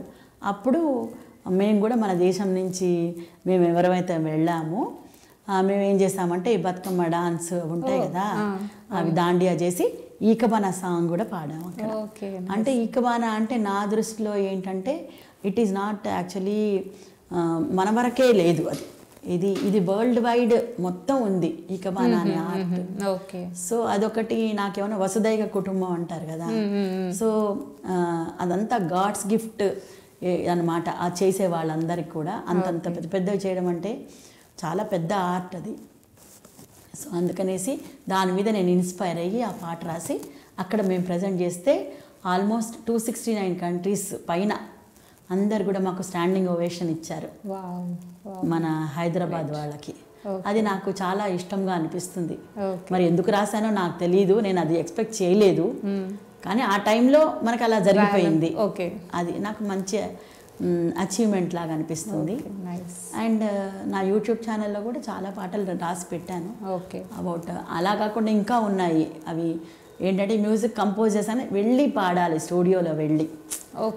ఇప్పుడు మనం ఇంట్లో పాడితే డిస్టర్బెన్స్ ఉంటుంది, అలాగా స్టూడియో స్టాప్ చేస్తుంది కొద్దిగా. అంటే టైం నేను అది కొద్దిగా అక్కడికి వెళ్ళి పాడేది లీస్ట్ ప్రియారిటీ ఇస్తాను అనమాట. మిగతా చాలా ఉన్నాయి కదా చేసుకొని ఒకరోజు వెళ్దాంలే అనుకుంటాను, అట్లాగా. ఈసారి వెళ్ళి చేయాలి. ఒకటి హిందీలో కూడా రాస్తా, హిందీ తర్వాత ఇంగ్లీష్, తెలుగు 3. ఇంగ్లీష్ తక్కువ, ఓన్లీ మా ఈకబానా మీదే రాశాను, అలాగనమాట. ఇంకా మీరు కోవిలో సెక్రటరీ, ఇంకా నేను కాన్ఫెడరేషన్ ఆఫ్ ఉమెన్ ఎంటర్‌ప్రెన్యూర్స్లో నేను సెక్రటరీ ఇప్పుడు 2లో ఉన్నాను. నెక్స్ట్ అంటే సెక్రటరీ 2 అంటే మా దగ్గర ఎట్లా అంటే ప్రెసిడెంట్, వైస్ ప్రెసిడెంట్ ఉండరు, సెక్రటరీ 1 అంటారు. సెక్రటరీ 1, సెక్రటరీ 2 అంటారు. అలా నార్మల్గా అయితే ప్రెసిడెంట్, వైస్ ప్రెసిడెంట్, సెక్రటరీ అంటారు కదా, అలా చూస్తే సెక్రటరీని. సో నెక్స్ట్ ఇయర్ ఇప్పుడు మార్చ్ నుంచి నేను మళ్ళీ సెక్రటరీ 1 అవుతాను. సో అక్కడ ఏంటంటే నాకు ఇష్టమైన ప్రాజెక్ట్ ఏంటంటే స్కిల్ డెవలప్మెంట్. ఏదంటే ఎందుకంటే ఆ స్కిల్ డెవలప్మెంట్ అనేది ఎవరైతే స్కిల్ అంటే నేర్చుకోవాలనుకునే మహిళలకి, ఏదైనా వాళ్ళకి అందరికీ ప్రతి వాళ్ళకి కూడా మనకి ఇప్పుడు ఏదో ఒకటి చెయ్యాలి, నేను నా ఫైనాన్షియల్గా నేను ఇండిపెండెంట్గా కావాలి అనేది ఉద్దేశాలు ఉంటాయి, కానీ ఇంటి నుంచి కదిలి చేయడానికి వాళ్ళకి కష్టం. కాబట్టి వాళ్ళు ఇంట్లో ఉండి కూడా చేసుకునే ఎందుకు వీలుగా మన కోవిలో ఏం చేస్తారంటే ఒక్కొక్క స్కిల్ని మాకు ఒక 40 days లెర్నింగ్ సెంటర్స్ పెడతారనమాట. బేకింగ్ క్లాసెస్ అనుకోండి, టైలరింగ్ క్లాసెస్ అనుకోండి, జూట్ ట్రైనింగ్ అనుకోండి, సో కంప్యూటర్ క్లాసెస్, తర్వాత ప్రతి ఒక్కొక్క స్కిల్ని వాళ్ళు తీసుకొచ్చి అది మనకి మామూలుగా ఈ గవర్నమెంట్ కూడా దానికి ఫండింగ్ చేస్తారనమాట. ఎంఎస్ఎంఈస్, నాబార్డ్ ఇలాంటివి కూడా వాళ్ళు మాకు ఇస్తారు, శాంక్షన్ చేస్తారు ఫండ్స్. సో దాన్ని బేస్ చేసుకొని వాళ్ళు స్కిల్స్ చెప్తారు. ఆ స్కిల్స్ తీసుకొని మేము లెర్నింగ్ సెంటర్స్ పెడతామన్నమాట. 40 days learning. ఆ ప్రాజెక్ట్స్ అన్ని మీరే ప్రిపేర్ చేస్తారా? ప్రాజెక్ట్ ఏది నేర్పించాలి అనేది లేదు, గవర్నమెంట్ చెప్తుంది. దాంట్లో అంటుంది, దాంట్లో సెక్షన్స్ ఉంటాయండి. ఫుడ్ బేస్డ్ అయితే గనక బేకరీ క్లాసెస్ అనుకోండి, అలాంటివి ఉంటాయి. అలాగే మనకి సపోజ్ గనక కుక్కరీ మేము కాంపిటీషన్స్ కూడా పెడతాం డిస్ట్రిక్ట్ వైజ్. అవును మ్యామ్, విన్నాను నేను. అవును, కరెక్ట్. సో అలా కూడా చేస్తాము. దాంట్లోంచి ఎవరైతే వస్తారో వాళ్ళకి మేము గిఫ్ట్లు ఇస్తాము. తర్వాత మేము ఏదైనా ఫంక్షన్స్ చేసినప్పుడు దాంట్లో సెలబ్రేషన్స్, దీంట్లో ఫైనల్ కాంపిటీషన్స్లో గెలిచిన వాళ్ళకి ఇది ఇస్తాము, గిఫ్ట్లు అవి ఇస్తాము. అలా కూడా చేస్తాము. కానీ ఏంటంటే బేసిక్గా ఈ స్కిల్ డెవలప్మెంట్లో ఏదైతే స్కిల్స్ వాళ్ళు నేర్చుకుంటారో వాళ్ళకు ఒక ప్లాట్ఫామ్ చూపిస్తాం ఫస్ట్ అన్నిటికంటే. ఎందుకంటే ఒకవేళ బేకింగ్ క్లాసెస్ చేశారు వాళ్ళు మా దగ్గర, చేసినప్పుడు వాళ్ళు నేర్చుకుంటారు. సో దానికి మేము ఏం చేస్తామంటే మేము కనెక్టివిటీ పెడతాం, కోవే మార్ట్స్ అనేసి. కోవే మార్ట్ అంటే కోవే చిన్న సైజ్ ఎగ్జిబిషన్ అనమాట. So they can come and participate in to the కోవే మార్ట్స్. ఓకే, వాళ్ళు నేర్చుకున్న ప్రోడక్ట్స్ రేపు పొద్దున వాళ్ళు పెద్దది చేసుకోవాలంటే వాళ్ళకు కూడా ఎక్కడైనా వాళ్ళకి ఉండాలి కదా, ఒక ప్లాట్ఫామ్ కనిపించాలి కదా. సో ఇక్కడ ఏంటంటే కమ్యూనిటీస్ లో కోవే మార్ట్స్ పెడతాం. పెట్టినప్పుడు వాళ్ళు ఏం చేస్తారంటే మేము తయారు చేసి పెడతాం మేడం అని అడుగుతారు.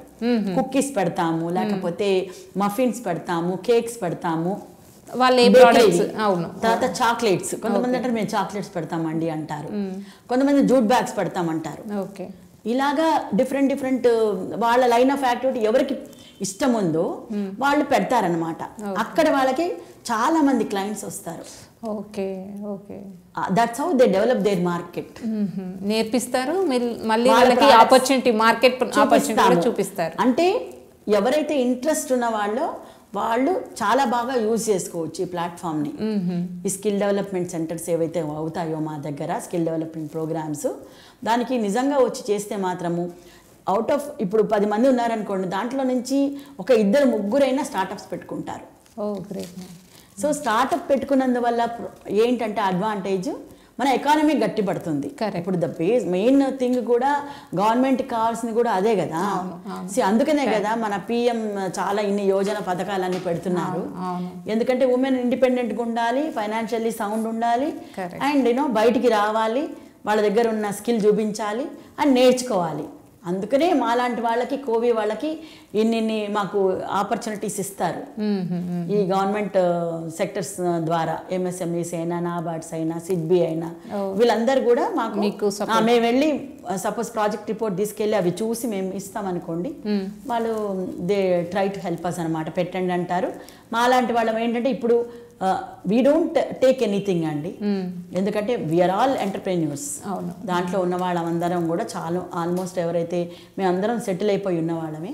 కాకపోతే ఏంటంటే we work for the startups అనమాట. ఎవరైతే వస్తారో స్కిల్ డెవలప్మెంట్కి, దానికి మేము వాళ్ళని ప్రోత్సహిస్తాం, వాళ్ళని ఇన్స్పైర్ చేస్తాం, మోటివేట్ చేస్తాము. మీరు ఇది పెట్టుకోండి బాగుంటుందని చెప్తాము. సో దాంతో ఏంటంటే చాలా మంది వస్తారు అలాగా. చాలా మంది వాళ్ళకి చాలా మంచి షోకేస్ చేయొచ్చు, వాళ్ళ ప్రోడక్ట్స్ చేయొచ్చు, వాళ్ళు సేల్ చేసుకోవచ్చు, ఇవన్నీ చేయిస్తాము. సో దాంట్లో నుంచి కొద్దిగా పెద్దవాళ్ళు అయిన వాళ్ళు కూడా ఉంటారు, చాలా మంది ఉన్నారు మా దగ్గర. అది నాకు ఇష్టమైనది. దాంట్లో స్కిల్ డెవలప్మెంట్ అనేది ఉమెన్ ఎంపవర్మెంట్. సో ఆ సబ్జెక్ట్ నాకు ఇష్టమైనది. ఇంకా కోవే మార్ట్స్ అంటే అవి 2 లింకప్ అయిపోయి ఉన్నట్టుగా నేను ఎప్పుడు ఫీల్ అవుతాను. సో అక్కడ తయారు చేసిన వాళ్ళని ఇక్కడ షోకేస్ చేయొచ్చు వాళ్ళ ప్రోడక్ట్స్. నేర్పిస్తారు, మార్కెటింగ్ ఆపర్చునిటీ ఇస్తారు, అది చాలు అండి. కరెక్ట్. ఇంకా రూరల్ ఏరియాస్లోకి వెళ్ళాలని ఉంది కానీ కాకపోతే ఏంటంటే మనుషులు కూడా రావాలి కదా. అవును, ఆ రూరల్ ఏరియాస్లో కూడా కనెక్ట్ చేయడానికి కావాలి మనుషులు. అవును, అండ్ అక్కడ వాళ్ళు కూడా ఇంట్రెస్ట్ చూపించాలి.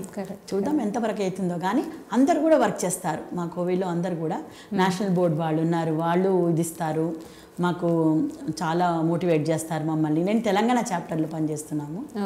సో అందరు కూడా మా టీం అందరు కూడా బాగా పనిచేస్తారు. దీని మీద ఎక్కువ మేము కాన్సన్ట్రేట్ చేస్తామన్నమాట.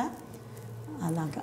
ఇప్పుడు బేకింగ్ అని చెప్పారు, టైలరింగ్ వాళ్ళకి ఎలా సపోర్ట్ చేస్తారండి? టైలరింగ్ వాళ్ళు అంటే వాళ్ళు ఏదైనా ఇప్పుడు మొన్న మధ్య గుడి బ్యాగ్స్ చేశారు. ఇప్పుడు చూడండి మీరు, ఏ ఫంక్షన్స్ ఎక్కడ వెళ్ళినా కూడా ఒక పెళ్లి జరగాలంటే 5 ఫంక్షన్స్ ఉంటాయి. అవును, ఒక పసుపు కొట్టే ఫంక్షన్ అంటారు, ఒక పెళ్ళి అంటారు, ఒక సంగీత అంటారు, ఒక మెహందీ అంటారు, అండ్ ఒక ఇది అంటారు, ఏది రిసెప్షన్. అవునా? రిసెప్షన్ తర్వాత మళ్ళీ సత్యనారాయణ పూజ. ఈ 5 ఫంక్షన్లకి ఇప్పుడు ఎలా అంటే ట్రెండ్, ఒక్కొక్క ఫంక్షన్కి ఒక్కొక్క తాంబూలం అంటారు. అవును, correct correct. So this is how they come out అనమాట. వాళ్ళకి మేము చెప్తాం, మీరు ఈ గుడి బ్యాగ్స్ తయారు చేసిస్తే మీరు వాళ్ళకి, అంటే వాళ్ళు కోవీ మార్ట్లో ఇదే చేస్తారు, పార్టిసిపేట్ చేస్తారు కదా. సో వీళ్ళు ఏం చేస్తారు, మేము చెప్తాము ఏ కమ్యూనిటీలోకి వెళ్ళినా కూడా, ప్రతి కమ్యూనిటీలో కూడా వాళ్ళకి లింకప్ అయిన మెంబర్ ఉంటారు. జస్ట్ లైక్ దట్ కోవే కెనాట్ గో కదా. అవును అవును, కరెక్ట్ కరెక్ట్. సో మా కమ్యూనిటీకి వస్తే నేను చెప్తాను వాళ్ళకి, మీరు అందరినీ తీసుకురండి ఇక్కడ క్లబ్ హౌస్ లో పెట్టచ్చు అనేసి. అలాగే ల్యాండ్కోలో అయితే అక్కడ క్లబ్ హౌస్ లో పెడతారు. డిఫరెంట్ కమ్యూనిటీలో ఒక పర్టికులర్ పర్సన్ ఉంటారు.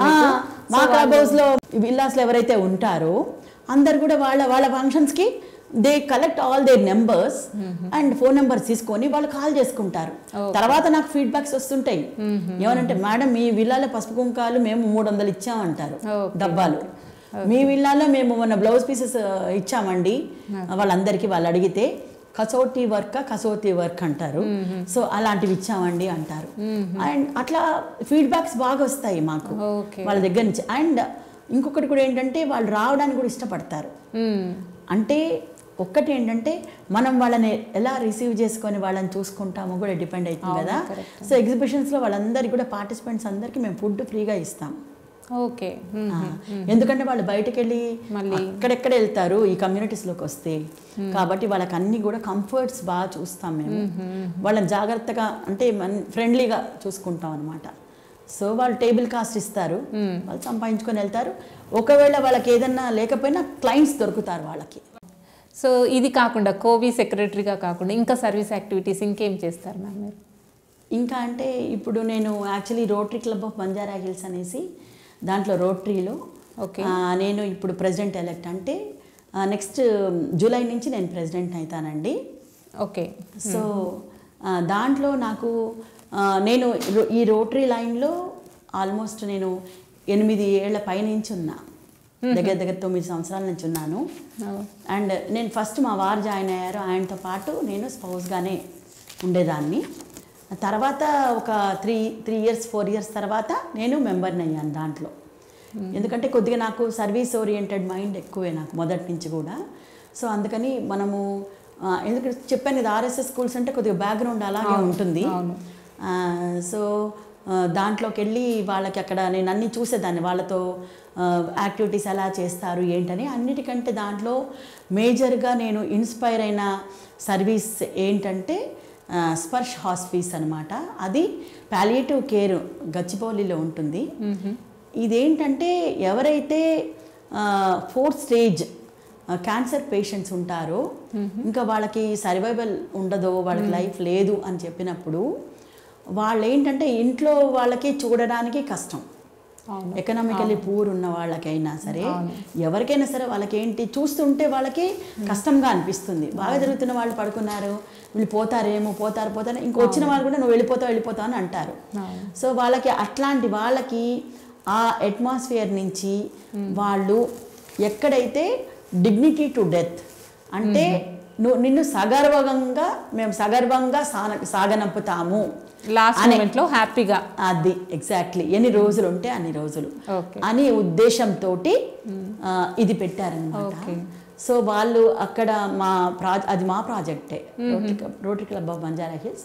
ఇది ఎవరైతే ఈ బంజారా హిల్స్ రోటరీ మొదలెట్టారో డాక్టర్ సుబ్రహ్మణ్యం గారు, డాక్టర్ సురేష్ రెడ్డి గారని ప్రైమ్ హోండా ఉంది కదా, ఆ ఫౌండర్ అనమాట ఆయన. అదే అంటే ఇది ఎన్జిఓ టైపా మ్యామ్? ఎలా? రోటరీ అంటే ఎన్జిఓనే కదా, ఓకే, నాన్ ప్రాఫిట్ ఆర్గనైజేషన్ ఇది. సో ఇది ఆల్ ఓవర్ వరల్డ్ అండి. రోటరీ లయన్స్ క్లబ్ ఎలా ఉంటుంది అలాగే రోటరీ కూడా అనమాట. సో వీళ్ళందరూ కలిసి అది పెట్టారనమాట. ఇది బంజారా హిల్స్ ది మొదలెట్టారు. దాంట్లో మేము కూడా జాయిన్ అయ్యాము. మీరు కూడా ఇప్పుడు ప్రెసిడెంట్ అవుతున్నారు? ఇప్పుడు ప్రెసిడెంట్ అవుతున్నా. నాకు ఇష్టమైనది అది చాలా. ఎందుకంటే లోపలికి వెళ్ళి ఇప్పుడు కేసీఆర్ టైంలో మాకు అక్కడ 1/2 acre ల్యాండ్ శాంక్షన్ చేశారు. ఓకే, అది బిల్డింగ్ కట్టమనేసి. ఇప్పుడు చాలా పెద్దది వచ్చింది. అంటే చాలా మంది పెద్ద పెద్ద ఇండస్ట్రియలిస్ట్ అనుకోండి, అందరు కూడా చాలా డొనేట్ చేశారు. గవర్నమెంట్ కూడా సహాయం చేసింది. అండ్ మెంబర్స్ అందరం కూడా సహాయం దాంట్లో పెట్టాము, అంటే డొనేట్ చేశాము. సో పెద్ద ఇన్ఫ్రాస్ట్రక్చర్, పెద్ద బిల్డింగ్ అనమాట. దాంట్లో 80 bedded హాస్పిటల్ అండి అది. Okay, it's palliative care centre. So దాంట్లో గచ్చిబౌలిలో ఓక్ రిడ్జ్ పక్కనే ఉంటుంది. Okay okay. దాంట్లో ఎవరైతే ఎకనామికల్లీ పూర్ ఉన్నారో వాళ్ళకి ఫ్రీ ట్రీట్మెంట్, ఫ్రీగా చూస్తారు. ట్రీట్మెంట్ కాదు, కేర్ తీసుకుంటారు. వాళ్ళకి భోజనము, మంచి జ్యూసెస్, వాళ్ళకి ఏది కావాలంటే అది. వాళ్ళు అన్నారనుకో ఇవాళ నాకు మటన్ బిర్యానీ తినాలని ఉందంటే తెప్పిస్తారు. ఏదైనా వాళ్ళకి ఇప్పుడు అల్లు అర్జున్ చూడాలని పట్టుకొచ్చేస్తారు. అంత ఫ్రీ ఆఫ్ కాస్ట్, అంత మనీ సింగిల్ రూపీ కూడా ఛార్జ్ చేయరండి. వాళ్ళతో పాటు ఒక అటెండెంట్ కూడా మీరు ఫెసిలిటీ ఇస్తారు. తర్వాత నర్సెస్ అందరు చాలా మంచిగా చూస్తారు, చాలా బాగా హోమ్లీగా చూస్తారు. వాళ్ళకి అక్కడ యాక్టివిటీస్ జరుగుతుంటాయి. ఒక ఇండిపెండెన్స్ డే సెలబ్రేషన్స్ ఉంటాయి.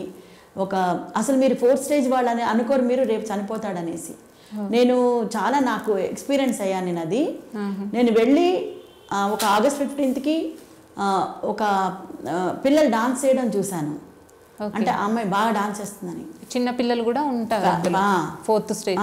పెయింటింగ్లు వేస్తారండి చిన్నపిల్లలు. పెయింటింగ్ వేసిన వాళ్ళు మళ్ళీ ఉండరు, అవన్నీ గోడల మీద ఉంటాయి.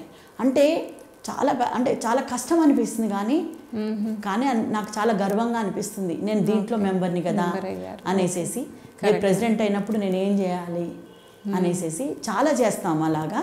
అది నాకు చాలా ఇష్టమైన ప్రాజెక్టు. అండ్ వాళ్ళందరూ అందరూ ముందుకు తీసుకొచ్చిన ప్రాజెక్ట్ అది.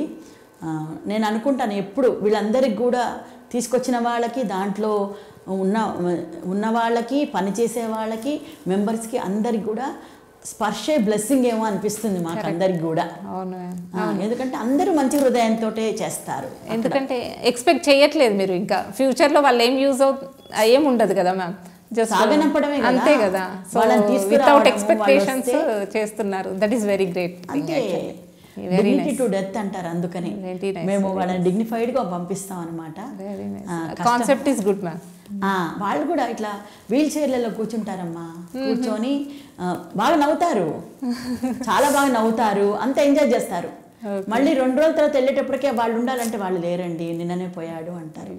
కష్టం అనిపిస్తుంది, కానీ ఆ రోజు మాత్రం గుర్తుండిపోతుంది. అతను ఎంజాయ్ చేసిన టైము చాలా గుర్తుండిపోతుంది. అది నాకు చాలా ఇష్టమైంది. అది కాకుండా చాలా చేస్తాం. హెల్పింగ్ హ్యాండ్స్ అనేసి బ్లైండ్ స్కూల్స్కి, ఇంకా తర్వాత పిల్లలకి డొనేట్ చేయడము, ఆర్ఫనేజెస్కి మేము వెళ్ళి అక్కడ ఏదైనా ఎవరి బర్త్డేస్ ఉన్నా అక్కడ మేము ఇదంతా రోటరీ క్లబ్ రోటరీ నుంచి. తర్వాత ఉపాధి అనేసి వాళ్ళకు కూడా మేము ఏం చేస్తామంటే బీపీఓ కంపెనీస్తో టైప్ పెట్టుకొని వాళ్ళకి ట్రైనింగ్ ప్రోగ్రామ్స్ ఇచ్చి అక్కడే వాళ్ళు తీసుకునేటట్టుగా ఎంప్లాయ్మెంట్ క్రియేట్ చేయడము. క్యాన్సర్ స్క్రీనింగ్ ప్రోగ్రామ్స్ చేస్తాము. తర్వాత అడాప్ట్ చేసుకున్నాం స్కూల్స్ని, 3 schools. సో వాళ్ళకి సపోర్ట్ చేస్తాము. అండ్ ఇంటరాక్ట్ స్కూల్స్ అని పెడతాము. మాకు 4 schools ఉన్నాయి. ఆ స్కూల్స్లో వాళ్ళు కూడా, ఆ పిల్లలు కూడా దాంట్లో కూడా ఒక డైరెక్టర్స్, ప్రెసిడెంట్, తర్వాత సెక్రటరీ, అలాగా ఒక బోర్డు ఉంటుంది. ఆ బోర్డులో వాళ్ళు కూడా చిన్న చిన్న సేవా కార్యక్రమాలు చేస్తారు. ఓకే, సిగ్నల్ పిల్లలు వాళ్ళు కూడా అక్కడ లిటరసీ అంటే ఆయమ్మలు వాళ్ళు ఉంటారు కదా బోర్డింగ్ స్కూల్స్. ఇప్పుడు ఇండస్ వాళ్ళైతే ఇండస్ ఇంటర్నేషనల్ స్కూల్ ఉంది కదా, వాళ్ళ ఆయమ్మలకి సెక్యూరిటీ వాళ్ళకి ఇంగ్లీష్ రాదనుకోండి, వాళ్ళు రెసిడెన్షియల్ స్కూల్ కదా, ఈవినింగ్ క్లాసెస్ పెడతారు. ఓకే, వాళ్ళకి ఇంగ్లీష్ అంతా నేర్పిస్తారు ఎవరు? మీ రోటరీ క్లబ్ ద్వారా? మా రోటరీ క్లబ్ ద్వారా ఏదైతే మేము ఇంటరాక్ట్ స్కూల్స్ అని చెప్పి మేము తీసుకున్నాము, మా దాంట్లోకి వచ్చారో వాళ్ళు అనమాట. అది కాకుండా చాలా చేస్తారు. ఏది మొన్న మధ్య అయితే మాకు స్పర్శకి డొనేట్ చేస్తారు పిల్లలు. వాళ్ళ పాకెట్ మనీస్ ఉంటాయి కదా, అవి తీసుకొని వాళ్ళు కలెక్ట్ చేసి స్పర్శకి ఇస్తారు. తర్వాత వాళ్ళు వచ్చి స్పర్శకి విజిట్ చేస్తారు. ఆ మధ్య వెంకయ్య నాయుడు గారు కూడా వచ్చారు. ప్రతి వాళ్ళు వస్తారండి, వచ్చి చేస్తారు, చూస్తారు. చాలా అక్కడ చూస్తే తెలుస్తుంది ఎంతమందికి సేవాభావం ఉందనేసి. అక్కడ ఆ స్పర్శలో నుంచున్నప్పుడు, ఈవెంట్స్ అవి జరిగినప్పుడు, మేము ఆర్గనైజ్ చేసినప్పుడు నుంచున్నప్పుడు తెలుస్తుంది ఎంతమంది ఉన్నారు, వీళ్ళందరికీ కూడా ఇంత సేవాభావం, అందరూ డౌన్ టు ఎర్త్. చాలా అలా ఉంటారు, బాగుంటుంది. అది నాకు చాలా ఇష్టమైనది.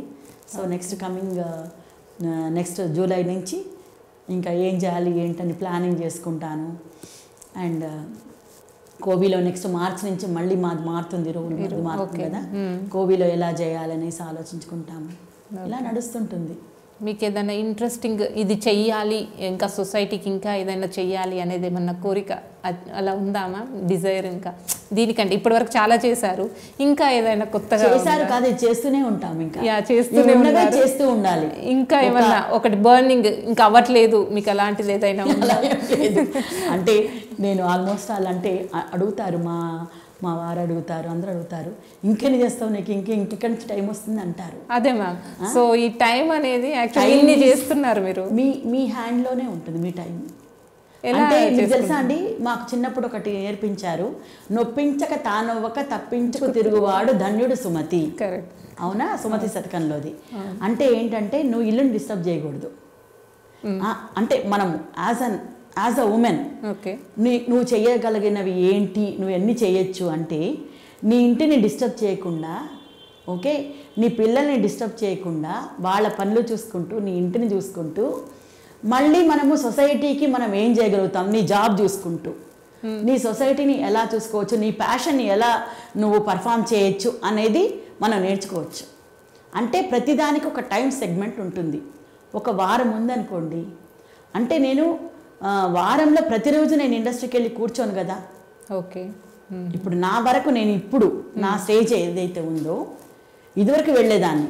అప్పుడు నేను వెళ్ళినప్పుడు ఏం చేసేదాన్ని, ఆఫీస్కి వెళ్తే నేను ఇంటికి వచ్చాక నేను పొద్దున్న నా పనులు చూసుకొని ఆఫీస్కి వెళ్ళానా, నా పని చూసుకున్నానా, సాయంత్రం ఇంటికి వచ్చానా, మళ్ళీ నా సంగీతం ప్రాక్టీస్ చేసుకున్నానా. ఎందుకంటే నాకు నా రిఫ్రెష్మెంట్ ఎక్కడ, నాకు అక్కడ స్ట్రెస్ లెవెల్స్ ఉన్నాయనుకో, నేను రిఫ్రెష్ అయిపోవాలి. ఎందుకు, ఇంకొక దానిలోకి నేను జంప్ అవ్వాలి. నేను ఎప్పటికప్పుడు క్లీనింగ్ చేసుకోవాలి. నీ క్లీనింగ్ ఎక్కడ అవుతుంది, నీ మైండ్ క్లెన్జింగ్ అంటారు కదా, ఎక్కడ చేసుకుంటావు నువ్వు, నీకు ఇష్టమైన చోట. నీకు పెయింటింగ్ ఉందనుకో, ఒక చిన్న స్కెచ్ వేసేసి చూసుకొని వెళ్ళిపో. నువ్వు నీ బ్యాలెన్సింగ్, నీ లైఫ్ని బ్యాలెన్స్ చేయడము, నీ వర్క్ లైఫ్ని, ఫ్యామిలీ లైఫ్, నీ ప్యాషను అన్నీ కూడా బ్యాలెన్స్ చేసుకునేది నీ మీదే ఉంటుంది. మీరు అన్నారు అదే ఇంట్రెస్ట్ ఉన్నది చేసుకోమని, ఎనర్జీ లెవెల్స్ కూడా సపోర్ట్ చేయాలి కదా మ్యామ్. అలా ఏం ఉండదు. ఎనర్జీ ఉంటుందంటారా? ఎనర్జీ అంటే ఇప్పుడు ఈకమానా చేయాలంటే కొద్దిగా ఎనర్జీ ఉండాలి. ఎందుకంటే పిన్ హోల్డర్స్ ఉంటాయి, దాంట్లో గుచ్చటము, కట్ చేసుకోవడము, పెట్టడము, స్పెషల్లీ ఎగ్జిబిషన్స్కి వాటికి వెళ్ళినప్పుడు. కానీ ఇష్టం ఉన్న చోట మనం స్ట్రెంగ్త్ పెట్టుకుంటాం, అంటే మనం సేవ్ చేసుకుంటాం. మైండ్లో ఉండాలి, మైండ్లో ఉండాలి, నేను రేపు వెళ్ళి అరేంజ్మెంట్ చేయాలి. అండ్ ఒక్కొక్కసారి నాకు ఎగ్జిబిషన్లో పార్టిసిపేట్ చేయలేను because of the other commitments. ఎందుకంటే ఫ్యామిలీ కమిట్మెంట్స్ ఉంటాయి, లేకపోతే ఆ రోజే నాకు ఏదైనా రోటరీ పనులు ఉండదు, లేకపోతే మా కోవే పనులు ఉండొచ్చు, లేకపోతే నాకు ఇండస్ట్రీ పోవాల్సి ఉండొచ్చు, ఇలా ఆఫీస్ పనులు ఏదో ఒకటి ఉంటాయి. అలాంటప్పుడు మాత్రం ఈ ప్యాషన్ ఏదైతే ఉందో అది కొద్దిగా పక్కకు పెడతాం అన్నమాట. కానీ అది మనకి ఎప్పుడు hidden thing in our soul, ఎప్పుడు కూడా అది లోపల ఒకటి దాగి ఉంటుంది మన మైండ్లో, నేను చేయలేకపోయాను అనేసి. అలాంటప్పుడు ఒక చిన్న అరేంజ్మెంట్ అన్న చేసేసి, మాకు గ్రూప్స్ ఉంటాయి కదా, వాట్సాప్ గ్రూప్స్, దాంట్లో పెట్టేసేసి ఒకటి సాటిస్ఫాక్షన్.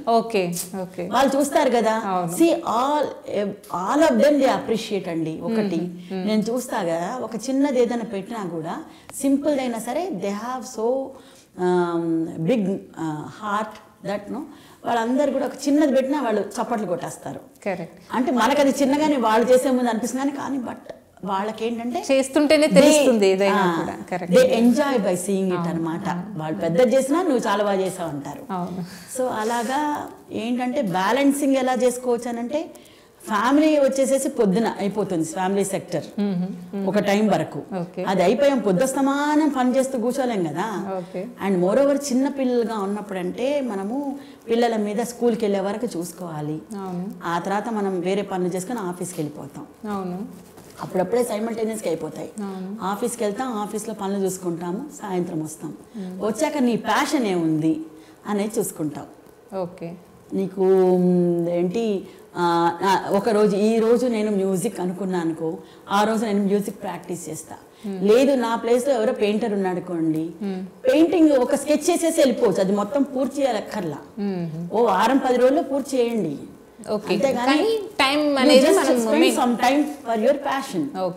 ఓకే. ఒక మ్యూజిక్ కంపోజ్ చేయాలంటే ఒక లైన్, ఒక పల్లవికి ఒక 2 లైన్లు మ్యూజిక్ కరెక్ట్ గా ఈ రాగాలను చేస్తానని చెప్పి మ్యూజిక్ కంపోజ్ చేసుకొని వెళ్ళిపోయినా అది మన మైండ్ లో అనుకుంటూ ఉంటే నెక్స్ట్ ఏం చేయాలనేది వచ్చేస్తుంది. గరిటె తిప్పేటప్పుడు కూడా ఆలోచనలు వస్తాయి. మీరు నేను కవిత్వం ఎలా రాస్తాను అని అంటే మీకు చాలా ఫన్నీగా అనిపిస్తుంది. ఎప్పుడు రాదు, ఎవరైనా పక్క వాళ్ళు మాట్లాడితే రాదు. మనం మామూలుగా మన ఆలోచనలే మనం నడిపిస్తాయి దానికి. మాటలు పదాలు అనేది అలా వచ్చేస్తాయి అన్నమాట. పెన్ను పుస్తకం మీద పెట్టి మనం దాన్ని ఆలోచిస్తుంటే మనకు ఒక కరెంట్ ఏదన్నా currently what ever the issue ఏదన్నా ఉంది, ఒక ఇన్సిడెంట్ జరిగింది సొసైటీలో అన్నారనుకోండి, మీకు అవి దొర్లేస్తాయి. ఒక ఆర్టిజం చూస్తామనుకోండి పిల్లల్ని, అంటే కష్టం అనిపిస్తుంది, అప్పుడు ఆటోమేటిక్ వచ్చేస్తుంది. దాంతో మీకు పదాలు వచ్చేస్తాయి లోపల. నేను దానికి రాశాను, కలికాలపు దేవుళ్ళు కళ్ళ కపటం ఎరుగరు. కలికాలపు దేవుళ్ళు కళ్ళ కపటం ఎరుగరు. నిజంగానే కదా, వాళ్ళకేం తెలియదు ఆర్టిజం వాళ్ళకి. కేరింతలు కొడుతూ మన కళ్ళెదుటే తిరుగుతారు అంటే వాళ్ళు నవ్వుతుంటారు, తోసుకుంటుంటారు, వాళ్ళు దే ఎంజాయ్ అనమాట. మనకంటే కూడా వాళ్ళు ఒకటి జోక్ అయితే అంత గట్టిగా నవ్వుతారు. మనము ఇంకా కళ్ళ కపటంతో మనం నవ్వకుండా మూతి బిగించుకొని కూర్చొని స్మైల్ చేస్తాం. వాళ్ళు అట్లా కాదు, వాళ్ళు ఫ్రీగా ఉంటారు. అలాగా నేను వాళ్ళ మీద తర్వాత అట్లా ఇష్యూస్ ఏముంటే అవి కరెంట్లీ ఏం జరుగుతుంటే అది ఒక్కొక్కసారి మనకి మైండ్కి కష్టం అనిపించినా ఇష్టం అనిపించినా వచ్చేస్తాయి. అలా రాస్తా. అది కూడా నా హాబీయే. అంటే ఎవరికైనా ఇప్పుడు కొంతమంది స్టాండప్ కామెడీ అంటారండి, ఎలా వస్తాయి వాళ్ళకి? గబుక్కుమనే మనం మాట్లాడుతుంటే ఒక జోక్ పెట్టేస్తాడు. See that's what. అంటే అది నీకు చాలా ఇష్టము, నువ్వు చేసేసావు అనుకో నీ మైండ్ ఫ్రెష్ అయిపోతుంది ఆ రోజుకి. అండ్ ప్యాషన్ అంటే నువ్వు రోజు నేను సెగ్మెంట్ ఇది పెట్టుకొని మొత్తం చేయాలనేమి ఉండదు, రోజు కొద్దిగా చేయొచ్చు. ఒక టైంకి వెళ్ళిపోతాం. ఏంటంటే చిన్నప్పుడు మొదలెడితే మెల్లగా పెద్ద అయ్యేటప్పటికే నీకు మేనేజ్మెంట్ తెలిసిపోతుంది, టైం మేనేజ్మెంట్. చక్క అన్నీ చేసుకుంటూ వెళ్ళిపోతాం. ఎవరు లేని టైంలో ఏం చేయాలి, అందరున్న టైంలో ఏం చేయాలి, మన ఆఫీస్ వర్క్ ఎప్పుడు చేసుకోవాలి. అది ఆఫీస్ వర్క్ చేసినప్పుడు ఇష్యూస్ ఏమైనా ఉంటే కనుక ఇంటికి తీసుకొచ్చుకొని ఆలోచించకూడదు. ఇంటికి తీసుకొచ్చి కనుక మనం పర్సనల్గా ఆలోచించామనుకోండి ఏమవుతుందంటే నీకు నీ ఫ్యామిలీ డిస్టర్బ్ అవుతుంది, నీ మైండ్ డిస్టర్బ్ అవుతుంది, నీ ప్యాషన్ చేయలేవు. సో నేను అన్ని చేయడానికి కారణం ఏంటంటే నా మైండ్లో నేను ఎప్పుడు కూడా దేని గురించి ఎప్పుడు ఆలోచించాలో అప్పుడే ఆలోచిస్తా. సెగ్మెంట్స్ లాగా పెట్టుకుంటారు. ఈ టైంలో ఇదే ఆలోచిస్తారు, నెక్స్ట్ వేరే టైంలో అదే ఆలోచిస్తారు. కరెక్ట్. మా ఆయన అయినా నా హస్బెండ్ అయినా అంతే.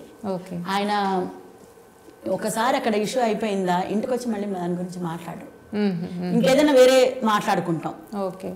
ఇంటి గురించో లేకపోతే ఏదన్నా ఎక్కడికి వెళ్దామనో లేకపోతే ఫంక్షన్ ఉంటే ఎవరిదైనా వాళ్ళ ఫంక్షన్కి ఎప్పుడు వెళ్ళాలో ఇలాగే తప్ప లేకపోతే ఇంకేమైనా జోక్స్ యూట్యూబ్ లో ఎక్కడో ఏవో జోక్స్ వస్తాయి కదా, కొద్దిసేపు మాట్లాడామనుకో అయిపోతుంది. ఆ తర్వాత టీవీ ఏదైనా పెడితే అయిపోయింది, ఆ సినిమా చూసేసామంటే అయిపోయి రాత్రి పొద్దున మళ్ళీ మన పని మనకి.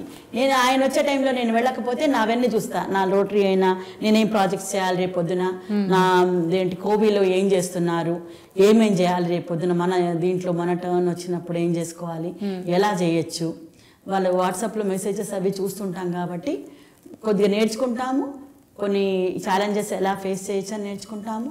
అండ్ కమిటీలో ఉంటాం కాబట్టి వింటూ ఉంటాము, వాళ్ళతో తిరుగుతుంటాం కాబట్టి నేర్చుకుంటాము. కాబట్టి ఎక్కడున్నా కూడా ఏదైనా లెర్నింగ్ ప్రాసెసే. కాబట్టి నువ్వు తీసుకునే విధంలో ఉంటుంది. నువ్వు టెన్షన్గా తీసుకుంటే అది టెన్షనే. అదే కనుక మీరు ఈజీగా తీసుకున్నారనుకోండి, సరే దట్స్ ఓకే, అది అయిపోయింది కదా, ముందుకెళ్ళి చూద్దాం అనే ఉద్దేశం ఉంటే అక్కడే కూర్చోకూడదు. ఓకే, ఏదికైనా సరే నేను ఇక్కడే కూర్చుంటే ఇక్కడే ఆలోచించి కూర్చుంటా. అవును, కరెక్ట్. ముందుకు వెళ్ళిపోవాలి అంతే, అది అయింది పోతుంది, ముందుకెళ్తాము. పాజిటివిటీ ఉండాలి ఎప్పుడు కూడా. అండ్ నీ టైం సెగ్మెంట్స్ ఉండాలి.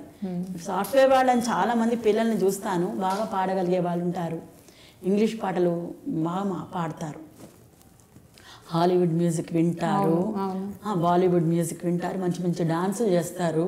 ఇట్లా గ్రాస్పింగ్ అంటే ఈ రోజులో అసలు దొరకనిది ఏముంది. మా రోజులో అంటే ఎక్కడికో పోయి నేర్చుకోవాలి. ఇప్పుడు అట్లా కాదు, యూట్యూబ్లో చూస్తే డాన్స్ నేర్చుకోవచ్చు, చేతిలోనే ఉంది, చేతిలోనే ఉంది, అరచేతిలో అంటారు సారా, అలాగా నేర్చుకునేది ఉంది. కాబట్టి వాళ్ళది టైం స్పేర్ చేయాలి దానికి. ఒక 15 నువ్వు అట్లీస్ట్ నీకు రిఫ్రెష్మెంట్ నీ దీనికోసం ఒక 15 నిమిషాలు అరగంట చేయలేవా? నీ ఫిట్నెస్ కోసం ఒక హాఫ్ అన్ అవర్ చేసుకోండి. కరెక్ట్ కదా. అండ్ పొద్దున నీ వర్క్ ప్రెషర్స్ ఉంటాయి, ఒకవేళ సాయంత్రం కూడా వర్క్ ప్రెషర్స్ ఉంటాయంటే మధ్యలో ఎప్పుడు బ్రేక్ ఉంటుందో అప్పుడు చేసుకోండి, టైం వేస్ట్ చేసుకోకుండా కదా. మెడిటేషన్ చేసుకో, నువ్వు ఫ్రెష్ అయిపోతావు ఈ ఆలోచనలన్నీ లేకుండా. ఏదన్నా డిస్టర్బెన్స్ వచ్చింది, మనం చేంజ్ చేసుకోవాలి అన్నప్పుడు ఏదో ఒకటి రిఫ్రెష్మెంట్ చేసుకోవాలి అంటారు. 5 minutes 10 minutes అంతే, అంతేనా మ్యామ్? అవును, అంతే, అక్కడ కూర్చోకూడదు. Thank you so much ma'am, మీరు చాలా బాగా చెప్పారు టైం మేనేజ్మెంట్ గురించి, ఎలా మేనేజ్ చేసుకోవాలి అనేది. సో మీకు నచ్చిన పాట ఏదైనా ఒకటి పాడగలుగుతారా? మీరు రాసింది, మీరు మ్యూజిక్ కంపోజ్ చేసింది, మీరే ఓన్గా చేసింది ఏదైనా మీకు నచ్చింది? నేను నాకు ఇష్టమైనది ఆడపిల్లల మీద రాశాను, ఫస్ట్లో రాసింది. ఇకబానా మీద కూడా రాశాను. అంటే ikebana ikebana we are the world of ikebana, ikebana ikebana we are the world of ikebana అనేసి రాశాను ఒకటి. దానికి ఒక 4 స్టాంజెస్, ఎలా ఇకబానా అరేంజ్మెంట్ చేస్తాము ఏంటి ప్రాసెస్ అనేసి దాని గురించి అంతా రాశాను. అండ్ మేమందరం ఎంత అఫెక్షనేట్గా ఉంటాం, ఎలా బాండింగ్ ఉంటుంది మాకు అనేది కూడా. అది కాకుండా ఇంకొకటి ఆడపిల్ల మీద రాశాను, అది కూడా నాకు ఇష్టము చాలా. అదేంటంటే, చిట్టి తల్లి కళ్ళు తెరిచి చిరునవ్వులు చిందించి అమ్మ మొహం చూసింది, అమ్మయ్యా అనుకుంది చిట్టి తల్లి. చిట్టి తల్లి కళ్ళు తెరిచి చిరునవ్వులు చిందించి అమ్మ ముఖం చూసింది, అమ్మయ్యా అనుకుంది చిట్టి తల్లి. అమ్మ నాన్నను రాగం అన్న చెల్లియా, అది నాకు ఇంకా గుర్తు చూడాలి. అది నాకు చాలా ఇష్టమైంది. అంటే ఒక ఆడపిల్ల ఎలా వస్తుంది బయటికి అంటే, కళ్ళు అమ్మ ఊమ్లోంచి రాగానే బయటికి రాగానే కళ్ళు తెరిచి ఇలా చూసి, అమ్మ నేను ఆ లోపల కూర్చోండి, బయటకి అమ్మ నేను బయటకు వచ్చేసాను అనుకుంటుంది. తర్వాత అమ్మ నాన్నది అనురాగం, తర్వాత అక్క చెల్లెళ్ళది అన్న చెల్లి ఆప్యాయతను చూసి, తర్వాత వాళ్ళతో ఇదేనా నా లైఫ్ అనుకుంటుంది. తర్వాత పెళ్లి చేసుకొని వెళ్ళినప్పుడు, అది లిరిక్స్ ఎక్కడో ఉంది, యూట్యూబ్లో ఉంటుంది పాట. సో నాకు చాలా ఇష్టమైన పాట.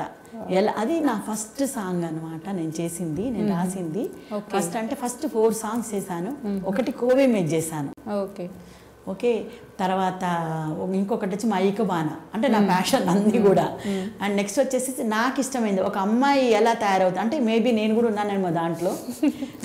నేను చేసినవన్నీ రాశాను అనుకోండి. తర్వాత అత్తగారింట్లోకి వచ్చాను, ఆ తర్వాత ముందుకు ఎట్లా వెళ్ళా నేను ప్రగతి పదంలో, మళ్ళీ ఎక్కడ నుంచున్నాము, అది మొత్తం ట్రావెల్ మొత్తం రాసినట్టుగా ఒకటి రాసా, అది చాలా బాగుంటుంది. అండ్ ఇంకొకటి కూడా ఉంది, ఇంకొకటి ఏదో బతుకమ్మ మీద కూడా రాసినట్టు, అది ఈ మధ్య అదే విన్నాను. అది కొద్దిగా మాస్ సాంగ్ లాగే చేశాను, అంటే కొద్దిగా ఫోక్ సాంగ్ లాగా చేశాను. అది కాకుండా కొద్దిగా సంగీత ప్రధానంగా కూడా చేశాను. ఒకటి అమ్మవారి మీద శంకరి అనేసి చేశాను. తర్వాత జాతీయ గీతం ఒకటి, అంటే మన జెండా వందనానికి ఒకటి చేశాను. తర్వాత చాలా చేశాను. అలా చూస్తే కరోనా వచ్చినప్పుడు కరోనా మీద, అండ్ ఇప్పుడు ఒకటి కృష్ణుడి మీద ఒకటి ఉంది రాశాను, అది కూడా వెళ్ళి పాడాలి అదొకటి ఉంది. అండ్ తర్వాత ఇప్పుడేమో స్కంద షష్ఠి కవచం అనేసి అది తమిళ్లో ఉండేది, అది తెలుగులోకి ట్రాన్స్లేట్ చేసి ఇప్పుడు అదొకటి తయారు చేస్తున్నాను. ఇప్పుడు అంటే ఆల్బమ్ లాగానా లేదంటే సాంగ్ చేస్తున్నారు? అంటే అది మొత్తం కలిపి పద్యాల్లాగా ఉంటాయి, రాగాలతోటే ఉంటుంది. దాన్ని వచ్చేసి మనము ఆల్మోస్ట్ దాంట్లో ఒక స్కంద షష్ఠి కవచంలో ఎన్ని శ్లోకాలు ఉన్నాయో అన్ని కూడా తెలుగులోకి ట్రాన్స్లేట్ చేస్తా. అది అందరికీ అర్థం కాదు కదా తెలుగు వాళ్ళకి, తమిళ్లో ఉంటే వీళ్ళకి ఏంటి అనేది దాని పవర్ తెలియదు. సో మీకు తమిళ్ లాంగ్వేజ్ కూడా వచ్చాము? తమిళ్ నాకు బాగా అర్థం అవుతుంది. అంటే మా ఫోర్ ఫాదర్స్ అంతా అక్కడి నుంచి వచ్చిన వాళ్ళే. మా తాతగారు వాళ్ళంతా కూడా చెన్నై ఆంధ్రైట్సే చెన్నైలో ఉండేవాళ్ళు ఆ రోజుల్లో. ఇంతకుముందు అది కొంచెం కామన్ ఉండేది కదా, కంబైన్డ్ ఉండే స్టేట్ కదా తమిళనాడును ఏపీ. తర్వాత డివైడ్ అయింది. ఆ డివైడ్ అప్పుడు మా తాతగారు వాళ్ళు బాపట్లలో స్థిరపడారు. అంతకుముందు చెన్నైలో ఉండేవాళ్ళు, తమిళనాడు అది మెడ్రాస్లో ఉండేవాళ్ళు. అందుకని అర్థం అవుతుంది. కజిన్స్ అందరూ తమిళ్ మాట్లాడతారు, మా నాన్నగారు మాట్లాడేవాళ్ళు, మా అత్తలు అందరూ మాట్లాడతారు కాబట్టి మనకి కూడా అర్థం అవుతుంది బాగా. అండ్ నేను కేరళైట్ కంపెనీలో పనిచేశాను, కేరళ కంపెనీలో. సో అందుకని కేరళ కూడా మలయాళీ కూడా అర్థం అవుతుంది, మలయాళం బాగా. అంత కొలీగ్స్ అంతా మలయాళం మాట్లాడతారు కదా, అందులో చిన్నప్పుడు చేరాను కదా అలాగా. సో బహుభాషా కోవిదులు కూడా అదే లేదు కానీ అర్థం అవుతుంది. తర్వాత నేను ఒక కాన్సర్ట్ ఇచ్చాను గురుస్వామి సెంటర్లో 2019లో. 9 క్లాసికల్ ఇండియన్ రీజనల్ లాంగ్వేజెస్లో కాన్సర్ట్ ఇచ్చాను. ఇది క్లాసికల్ మ్యూజిక్ 9. దాంట్లో నేను రాజస్థాన్ వాళ్ళది, తర్వాత అందరి భాషలు కూడా ఒక చిన్న చిన్న పాటలు. 9 ఇండియన్ స్టేట్స్ క్లాసికల్ సింగింగ్ లాగా, ఇండియన్ రీజనల్ లాంగ్వేజెస్లో క్లాసికల్ మ్యూజిక్ అన్నమాట. ఒకటి తమిళ్ కృతి, ఒకటి మలయాళంలో ఒకటి, తర్వాత తెలుగు అంటే ఉన్నాయనుకో మనకి, అట్లాగే గుజరాతీ ఒకటి, కొంకిణీలో ఒకటి, అలాగా ఇచ్చా 9 ఇండియన్ రీజనల్ లాంగ్వేజెస్ అనేసి ఒకసారి ఒక 1.5 అవర్ ప్రోగ్రామ్ ఇచ్చా కంటిన్యూస్గా. 2019లో కరోనా వచ్చే ముందే చేశాను. సో అలాగా. సో ఇలాగా చాలా అచీవ్మెంట్స్ అనేది చెయ్యాలి ఒక స్టేజ్కి వచ్చాక. అంటే చిన్నప్పటి నుండే మనం అంటే పేరెంట్స్కి ఇచ్చే మెసేజ్ ఏంటి అంటే చిన్నప్పటి నుండే వాళ్ళకి ఇన్కల్కేట్ చేయాలి. స్ట్రెస్ చేయకూడదండి, ఎక్కువ చదువు. ఈ 99 ఉంది చూసారా, దాని మీద కూడా ఒకటి రాసా నేను. ఇంకా మార్క్స్ 99 అంటున్నారు. 99 మార్క్స్. ప్రతి పిల్లలకి పేరెంట్స్ ఎప్పుడు మాట్లాడితే నేను వింటాను ఏంటంటే, మా చిన్నప్పుడు మా ఫాదర్ వాళ్ళు ఎవరు అలా మాట్లాడేవాళ్ళు కారు. మీ అబ్బాయికి ఎంత వచ్చింది అంటే, మా అబ్బాయికి 99%, మీ అబ్బాయికి మాకు 98, ఇంకోటంటే 97. అంటే ఏంటంటే ఐ డోంట్ నో వాళ్ళకి ఎందుకు అలా అనుకుంటారు అనేది నాకు తెలీదు. వాళ్ళని అన్నిట్లో ఉండాలనుకోవాలి కానీ ఎంతసేపు చదువులోనే ఉండాలంటే మిగతావన్నీ ఎటు వెళ్తాయి? వాడు ఏమవుతుంది, వాడు చదువుతాడా లేదా, వాడికి ఒకటే వస్తుంది చదవడం తప్ప వేరేది రాదు. They get bored. అందుకనే చాలా మంది కూడా ఈ స్వామీజీల చుట్టూ తిరుగుతారు. కరెక్ట్. ఈ మధ్య ఎక్కువ అయింది కూడా అది. వాళ్ళకేంటి అంటే వాళ్ళకి ఇదే నా లైఫ్ అనిపిస్తుంది. ఏం చేయాలంటే చదువుకోవాలి, చదువుకున్నాక సో అది కాదు కదా. అన్నిట్లో ఉండాలంటే వాడికి ఎక్కడికక్కడికి వాడికి ఒక రిఫ్రెష్మెంట్ ఉండాలి చిన్నప్పటి నుండే వాళ్ళని అలా తయారు చేయాలి అంటున్నారు. అది వాడు ఆడుకోవడానికి పోవాలి, 1 గంట ఆడుకొని వస్తాడు, తర్వాత తింటాడు, తర్వాత చదువుకుంటాడు, కొద్దిసేపు హోంవర్క్లు చేసుకుంటాడు, పెడతాడు, ఇంకొక యాక్టివిటీ. కానీ ఇప్పుడు కొన్ని ప్లేసెస్లో అలా ఉంది. ఆర్ట్కి, డాన్సెస్కి డెవలప్ అవుతుంది, బాగా మ్యూజిక్కి దానికి పంపిస్తున్నారు. కానీ ఒక వయసు వాళ్ళు ఇప్పుడు ఉన్నారు కదా, ఆ మధ్య యూత్ ఎవరైతే ఉన్నారో వాళ్ళు మాత్రం కొద్దిగా ఓన్లీ స్టడీస్ నువ్వు ఐఐటీకి వెళ్తావా, ఇంజనీరింగ్లోకి ఏ దాన్ని కొడతావు, విఐటీలో వస్తుందా నీకు, బిట్స్లో వస్తుందా, దీంట్లోనే పెట్టాను తప్ప ఇప్పుడు అవేర్నెస్ అనేది కొంచెం వస్తుంది ఇప్పుడు పిల్లలకి ఆర్ట్స్ మీద అయినా కూడా వేరే డిఫరెంట్ ఫీల్డ్స్ మీద కూడా వస్తుంది. ఇంటర్నేషనల్ స్కూల్స్ వచ్చాక కూడా కొద్దిగా తగ్గింది, ఆ ప్రెషర్ తగ్గించేశారు.